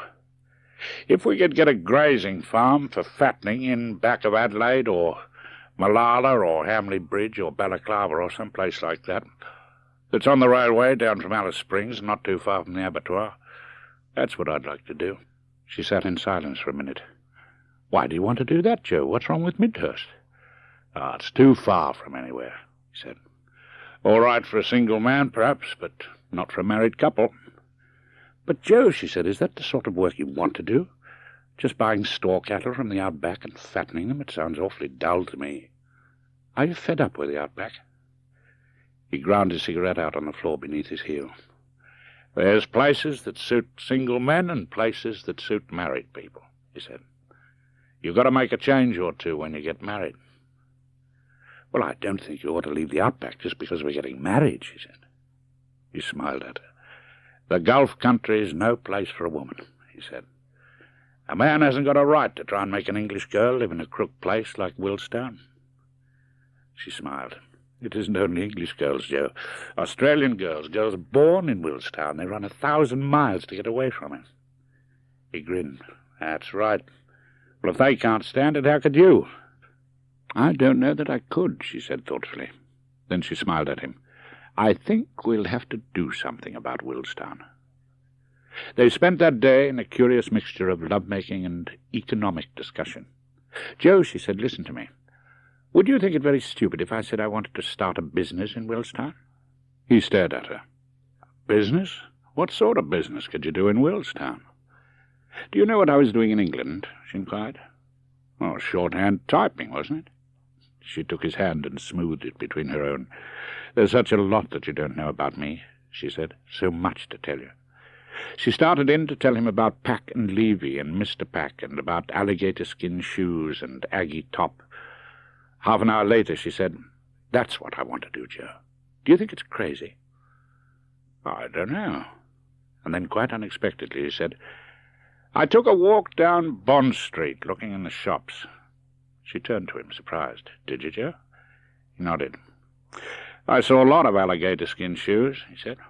"And the prices! Oh, my word!" She was excited. "Joe, I bet they were made by Pack and Levy. We did all that sort of work." "You weren't thinking you could make them in Willstown?" "Yes, Joe. A little workshop with 6 or 7 girls making alligator-skin shoes. It won't cost very much, Joe, not more than I can afford to lose if it goes wrong. Mr. Strawn may have told you I inherited some money." He nodded. "Well, if it worked out all right, and if it paid, it'd be a good thing for the town. I've got another shock for you. I want to start an ice cream parlor." "Oh, my word!" He looked at her, uncertain if she was laughing or not. "An ice cream parlor in Willstown?" he said. "It'll never pay." She turned to him. "Joe, did you ever spend a Sunday in Alice Springs?" He shook his head. "I know why that is, too," she said. "The pubs are shut." He grinned. "Too right. Well, the pub's shut in Willstown, too, on Sundays. Sunday's the best day of all for the ice cream parlor at Alice. All the men who are in the bar all the week come along with their wives and kids on Sunday to the ice cream parlor and put down ice cream sodas and Coca-Cola. That place does a roaring trade on Sundays. "It would," he said thoughtfully. "There'd be nothing else to do." He bent and kissed her. "There's another thing, Joe," she said. "I don't know, but I've got a sort of feeling that there's more to it than just employing a few girls. You say the ringers are all leaving the Gulf country, and men won't come to the outback. Well, of course they won't if they can't get a girl, and all the girls go because they can't get a job. Don't you see, Joe, for every girl I make a job for, I believe you'll get a man to work at Midhurst. Well, don't you think that's true?" "I don't know." He stared out over the sea to the dim blue line of the tableland. "It'd certainly help to have a flock of girls round. It can be lonely in the outback. Oh, my word, it can." In the evening, as they kissed good-night between their bedroom huts, she said, "We won't be able to do this in Willstown, not till we're married and respectable. I'll remember this green island all my life, Joe." They left next morning when the motorboat came for them and landed at Cairns early in the afternoon. They spent the rest of the afternoon shopping and ordering and got back to the hotel at dusk, tired out, having booked their passages to Willstown on the morning plane. Jean said, "There's one thing I must do tonight, Joe, before leaving Cairns. I must write to Noel Strawn and tell him what's happened." I was touched by her letter, thrilled at her news, and ever so slightly sad at the thought that I would probably never see her again. In the months of November and December that year, Jean Paget worked harder than she had ever worked before. Joe Harmon helped her to get the building started on the day that they arrived in Willstown. They had a meeting with Tim Whelan and his 2 sons in the carpenter's shop among the coffins. They had already placed orders for 2 lorry loads of lumber in Cairns. The men stood or sat squatting ringer fashion with papers on the floor before them, planning the layout of the buildings. The workshop with its 3-bedroomed annex was to be built first, and after that the ice cream parlour next to it, leaving room for the expansion of the workshop one way and of the ice cream parlour the other way. There were no great difficulties of expansion in the built-up area of Willstown. Jean went to Brisbane a week later. She stayed there for 3 days, and came back having ordered an electric generating set, a very large refrigerator, 2 deep freezers, a stainless steel counter, 8 glass-top tables, 32 chairs, 2 sink units, and a mass of minor shop fittings, glasses, plates, cutlery, and furnishings, as well as a good deal of electrical fittings and cable. She also made tentative arrangements for supplies of stock for the ice cream parlour. When she came back to Willstown a week later, she found the framework of the workshop already erected. The wooden building goes up very quickly. The matter was a 9 days' wonder in Willstown, and old men used to stand around wondering at this midsummer madness of an English girl, a stranger to the Gulf country, who proposed to make shoes there, and send them all the way to England to be sold. They were too kindly to be rude to her or to laugh at such an eccentricity, but an aura of disbelief surrounded the whole venture, and made her feel very much alone in those first weeks. She visited Midhurst at an early stage, one Sunday when no work was going on upon a building. Joe Harmon drove in to fetch her in his big utility at dawn, and took her back to Midhurst in time for breakfast. As soon as they were out of sight of the town, they stopped for 5 minutes to kiss and talk. Presently they disentangled and went on. The land was parched and dry with the heat of summer, covered with thin tufts of scorched grass. Once in 20 miles she saw 6 cattle that stampeded wildly at the noise of the utility as it bounced and rocketed over the uneven ground. She asked Joe what on earth the cattle found to eat. The ground seemed to her to be completely barren. "Ah, they get along," he said. "There's plenty here for them to eat, my word. This dry stuff in the tussocks, why, it's just the same as hay." He told her that there was a waterhole a little way from the track. "They never go more than 3 or 4 miles from water," he said. "Now horses, now, you'll find them grazing up to 20 miles from a drink." Once she exclaimed as 3 brown, furry forms bounded away among the trees, "Oh, Joe, kangaroos!" He corrected her. "Wallabies. Don't get any roos up in these parts." She stared after the flying forms, entranced. "Well, what's the difference between a wallaby and a kangaroo, Joe?" "A wallaby's smaller," he said. "A big buck kangaroo, he'll stand up to 6 feet high, but a wallaby's not more than 4. A kangaroo, he's got a face like a deer. A wallaby, he's got a face like a rabbit or a rat. I got a little wallaby to show you at the homestead. A wild one. It's time now. He'll get wild as he grows older, then he'll go off to his own folks. I like a wallaby about the place," he said. They came to Midhurst presently. A fence of 2 wire strands tacked to the trees, with an occasional post in the wider gaps, crossed their path with an iron gate. Beyond the gate the track became the semblance of a road. She got out of the utility and opened the gate, and he drove through. "This is the home paddock," he said. "For horses, mostly." She could see the horses standing underneath the trees, lean riding horses swishing long black tails. "I've got about 3 square miles fenced off like this round the house." The road swung round, and she saw Midhurst homestead. It was prettily situated on a low hill above a bend of the creek. The creek was not running, but there were still pools of water held along its length. The homestead was a fairly large building that stood high off the ground on posts, so that you climbed 8 feet up a flight of steps to reach the veranda and the 1 floor of the house. It was built of wood and had the inevitable corrugated iron roof. 4 rooms, 3 bedrooms and 1 sitting room, were surrounded on all 4 sides by a veranda 12 feet deep. Masses of ferns and greenery of all sorts stood in pots and on stands on this veranda at the outer edge, and killed most of the direct rays of the sun. There was a kitchen annex at one end and a bathroom annex at the other. The toilet was a little hut over a pit in the paddock, some distance from the house. Most of the life of the building was evidently on the veranda. The room seemed to be little used. On the veranda was Joe's bed and his mosquito net and several cane easy-chairs, and the dining-room tables and chairs.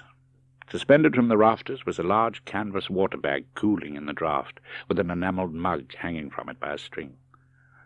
5 or 6 dogs greeted them noisily as the utility came to a standstill before the steps. He brushed them aside, but pointed out a large blue and yellow bitch like no dog Jean had ever seen before. "That's Lily," he said fondly. "She had a bonza litter, oh my word." He took her up into the coolness on the veranda. She turned to him. "Oh, Joe, this is nice." "You like it?" He looked round. "There's the joey somewhere." They found the little wallaby lolloping about on the other side of the veranda. It stood like a little kangaroo about 18 inches high, and had no fear of them. Jean stooped beside it, and it nibbled at her fingers. "What do you feed it on, Joe?" "Bread and milk. It's doing fine on that." "Well, don't the puppies hurt it?" "Oh, they chase it now and then, but it can kick all right. A full-grown wallaby can kill a dog, rip him right up." He paused, watching her caress the little creature, thinking how lovely she was. "Oh, it's all in fun," he said. "They get along all right. By and by, when he gets bigger and the dogs are bigger, he'll get angry with them, and he'll go off into the bush." Joe's housekeeper, a fat, middle-aged black woman called Palm Olive, laid the table, and presently appeared with 2 plates of the inevitable steak with 2 eggs on the top, and a pot of strong tea. Jean had become accustomed to the outback breakfast by this time, but this steak was tougher than most. She made mental notes to look into the Midhurst cooking as she struggled with it. In the end she gave it up and sat back laughing. "I'm sorry, Joe," she said. "It's because I'm English, I suppose." He was very much concerned. "Well, have a couple more fried eggs. You haven't eaten anything." "I've eaten 6 times as much as I ever ate in England for breakfast." "Tell me, Joe," she said, "do you ever get indigestion?" He grinned. "Not very often, just now and then." "You won't mind if I reorganize the cooking a bit when I come in?" "Well, not so long as you don't do it all yourself," he said. "You wouldn't like me to do that?" He shook his head. "I'd rather see you keep time for the things you want to do. The shoes, and the ice cream parlor and that." She touched his hand. "I want to keep time for you." Later in the morning, Jean went to investigate the kitchen. Primitive was the word, she thought. There was a wood-burning hearth and a wick-burning oil stove. This was the cooking equipment. There was a small kerosene refrigerator. Masses of cooked meat were stored in a wire-gauze meat safe with nearly as many flies inside it as there were outside. The utensils were old-fashioned and dirty and few in number. It was a nightmare of a kitchen. Jean felt the right course would be to burn it down and start again, and she wondered if this could be done without burning down the house as well. There was little in the store cupboard but staple food, such as flour and salt and soap. She put on a kettle to boil for coffee and looked round for other provisions. Eggs were plentiful at Midhurst, and she found some stale cheese. As they drank their coffee, they talked about the kitchen and the house. "It's just the kitchen that needs altering," she said. "The rest of it's lovely."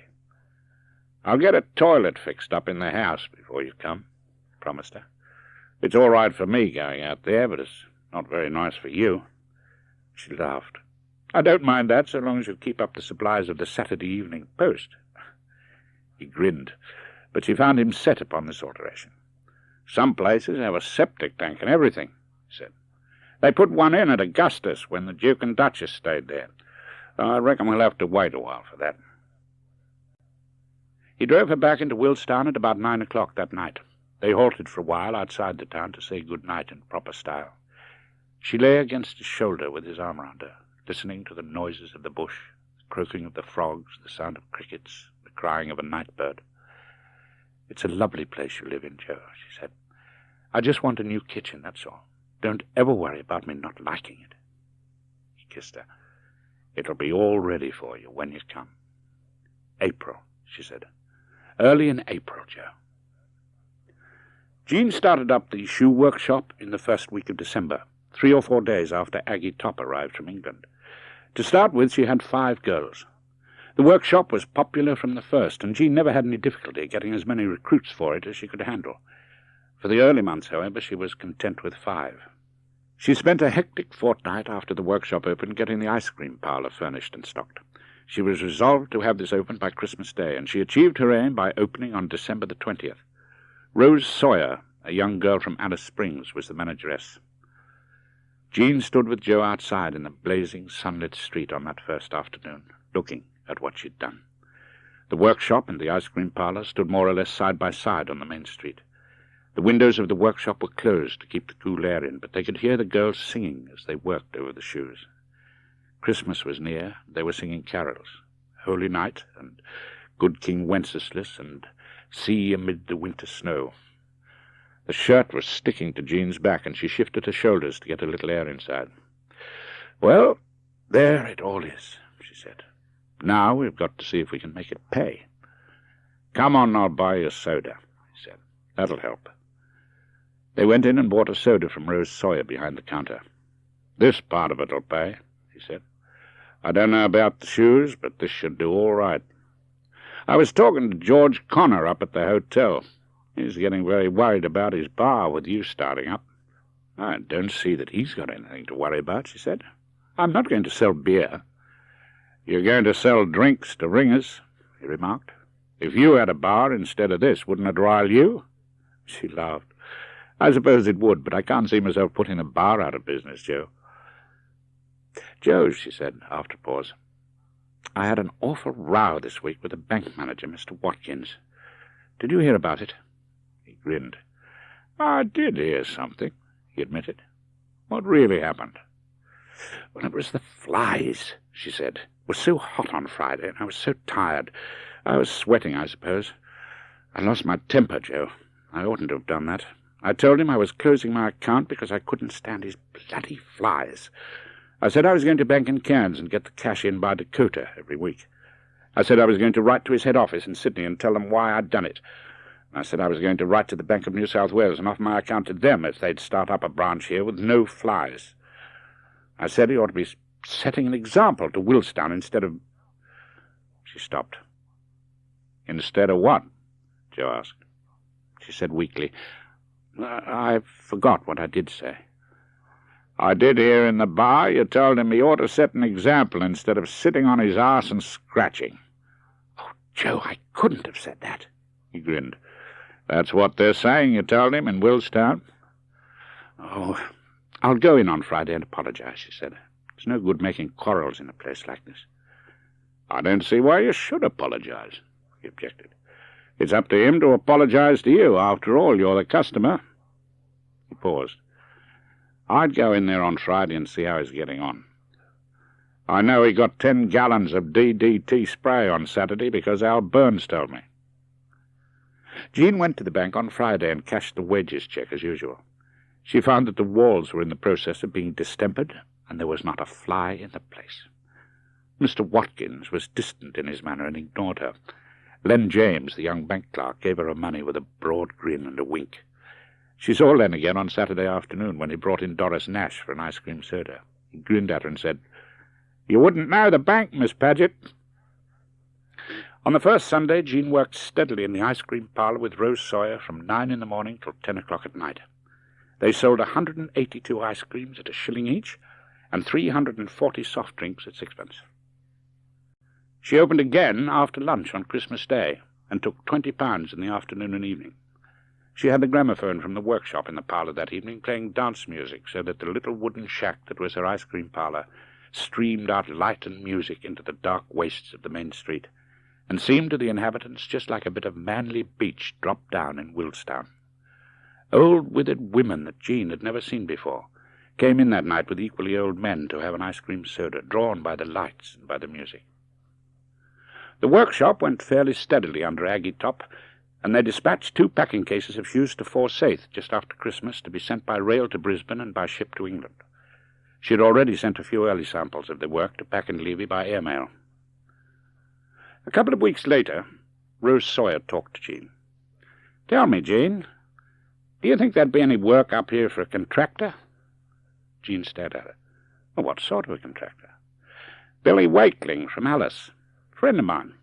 You know, his father's a contractor in Newcastle. He's got graders and bulldozers and steam shovels and all sorts of things like that." "Well," said Jean, "I know Joe Harmon wants some little dams built up on Midhurst. I don't know if that's in his line." "I should think it might be," said Rose slowly. "After all, it's shifting muck, and that's what Billy does. He'd do it with a bulldozer in the dry, wouldn't he?" "I haven't the least idea," said Jean. "Can I get hold of a bulldozer?" "His old man's got about 40 down at Newcastle," Rose said. "I should think he could spare one for Billy." Jean asked, "Could you scoop out a hole for a swimming pool with a bulldozer?" "I should think so, yes, I'm sure you could." "Why, do you want a swimming pool?" Jean stared at the white-painted wall. It was just an idea. Nice big pool just by the bore, with diving boards and everything. Big enough for everybody to get into and have fun. Have a lawn of grass by it where people could lie and sunbathe if they want to. An old man taking cash at the gates, a bob a bathe. Rose stared at her. "You got it all worked out. You thinking of doing that, Jean?" "I don't know. It would be fun to have it. I believe it'd pay like anything. Oh, mixed bathing, of course." Rose laughed. "Have all the warehouses in the place looking over the rails to see what was going on." "Charge them 6pence for that," said Jean. "I don't believe there's a swimming pool in the whole Gulf country. Would be fun to have one." Jean received an airmail letter from Mr. Pack about the air freight consignment of shoes that he'd received from them. His enthusiasm was temperate. He pointed out a number of defects and crudities which would require correction in production batches. Most of these they were aware of and had attended to. He finished up by saying he'd try and shift them, which, knowing Mr. Pack, Jean and Aggie Top interpreted as praise. Joe Harmon rode into the town that afternoon with Pete Fletcher. He put his horse into the stable behind the Australian Hotel and came to find Jean. He was wet and dirty in his riding clothes, because the rainy season had begun in earnest and the creeks were up. And though he had started spick and span from Midhurst, as befits a man going into town to see his girl, he had had to swim one of the 2 creeks on the way, holding on to the mane and saddle of his horse, which had rather spoilt the sartorial effect. He was half dry when he got to Willstown. He combed his hair and emptied out his boots and went to the ice cream parlour to ask Rose where Jean was. He found her in her bedroom, writing a long letter to me. He tapped on the door and she came out to him. "Oh, we can't talk here, Joe. I'll never hear the last of it if you come in. Let's go and have an ice cream in the parlour." And as she said it, it was suddenly borne in on her that this was literally the only place in Willstown where young men and young women could meet reputably to talk. The alternative in the wet would be to go into a stable or the barn. They picked a table by the wall. She looked round her at the rectangular walls and the adjacent tables with discontent. "Oh, this won't do at all," she said. "I'll have some sort of booths made, little corners where people can talk privately." "What'll you have?" he asked. "I'll have a banana split," she said. "Oh, don't pay, Joe. Have it on the house." He grinned. "Think I'm the kind of man to take a girl out and let her shout?" "Oh, if you're feeling like that, I'll have 2. The bananas will be going bad by tomorrow." She was getting fruit flown in by the Dakota every Wednesday. She had little difficulty in selling the small quantities she got at prices that would pay for the air freight. The trouble was that usually she couldn't keep it for a week. Joe came back with the ices and sat down with her. "Thanks," she said. "Joe, about those little dams you were talking about on Green Island, have you got anyone to build them for you yet?" He shook his head. "It's no good thinking about those until they're dry." "Could a bulldozer build them?" "Oh, my word," he said. "If anybody had a bulldozer, he'd build the lot inside a month. But there's no bulldozer this side of the Curry." "There might be one," she said. She told him about Rose Sawyer and Billy Wakeling. "He's coming up to see her anyway," she said. "And she says he's looking for that sort of work to do up here. I suppose he's turning into Rose's steady. You'd better take him out to Midhurst when he comes and have a talk to him." "My word," he said. "If we had a joker with a bulldozer in Willstown, it'd make a lot of difference to the stations." "It'd make a lot of difference here in Willstown," she observed. "Joe, if we had a really decent swimming pool just by the bore, with little cabins to change in and green lawns to sunbathe on and diving boards, and an old man in charge to mow the grass and keep it clean and nice, would people use it, Joe, if we charged, say, a bob a bathe?" They discussed the swimming pool for some time, and came to the conclusion that it could never pay upon the basis of a town with 150 people. "It's just a question of how fast this town's going to grow," he said. "A swimming pool is just another thing to make it grow. There's not a town in the whole Gulf country that's got a pool." "Well, the ice cream parlor's paying, definitely," Jean said. "If we can keep up the quality, I feel we're home on that one. I'd like to try the swimming pool next, I think, if I can get the money for it out of Noel Strawn." He smiled in curious wonder. "What comes after the swimming pool?" She stared out at the wet, miry expanse of earth that was the street. "They'll get their hair wet in the swimming pool, so we'll have to have a beauty parlor," she said. "I think that's the next thing. And after that, an open-air cinema. And after that, a battery of home laundries for the wet wash. And after that, a decent dress shop." She turned to him. "Don't laugh, Joe. I know it sounds crackers, but just look at the results. I start an ice cream parlor and put Rose in it, and young Wakeling comes after her with a bulldozer. So you get your dams built." "You're a bit ahead of the game," he said. "They aren't built yet." "They will be soon." He glanced round the ice cream parlor. "If everything you want to do works out like this," he said slowly, "you'll have a town as good as Alice Springs in no time." "That's what I want to have," she said. "A town like Alice." All that happened nearly 3 years ago. Jean married Joe Harmon in April after the mustering, as she had promised him. They were married by a travelling Church of England priest, one of the Bush brothers, who had been, oddly enough, a curate at St. John's in Kingston-on-Thames, not 10 miles from where I used to live in Wimbledon. There was, of course, no church in Willstown at that time, although one is to be built next year. They were married in the Shire Hall, and all the countryside came to the wedding. They had their honeymoon, or part of it, on Green Island, and I suppose she took her sarong with her, although she didn't tell me that. It's winter now. There's nearly 3 months since I've been able to get out to the office or the club. My daughter-in-law, Eve, Martin's wife, has been organizing me. It was she who insisted that I should engage this nurse to sleep in the flat. They wanted me to go into some sort of nursing home, but I won't do that. I've spent the winter writing down this story, I suppose because an old man loves to dwell on the past, and this is my own form of the foible. And having finished it, it seems to me that I've been mixed up in things far greater than I realized at the time. It's no small matter to assist in the birth of a new city, and as I sit here looking out into the London mists, I sometimes wonder just what it is that Jean has done, if any of us realize, even yet, the importance of her achievement. When I thought of that, it seemed to me that I had done the right thing with the money, and that Mr. McFadden would have approved, although I had run contrary to the strict intentions of his will. I suppose it's because I have lived rather a restricted life myself that I have found so much enjoyment in remembering what I have learned in these last years about brave people and strange scenes.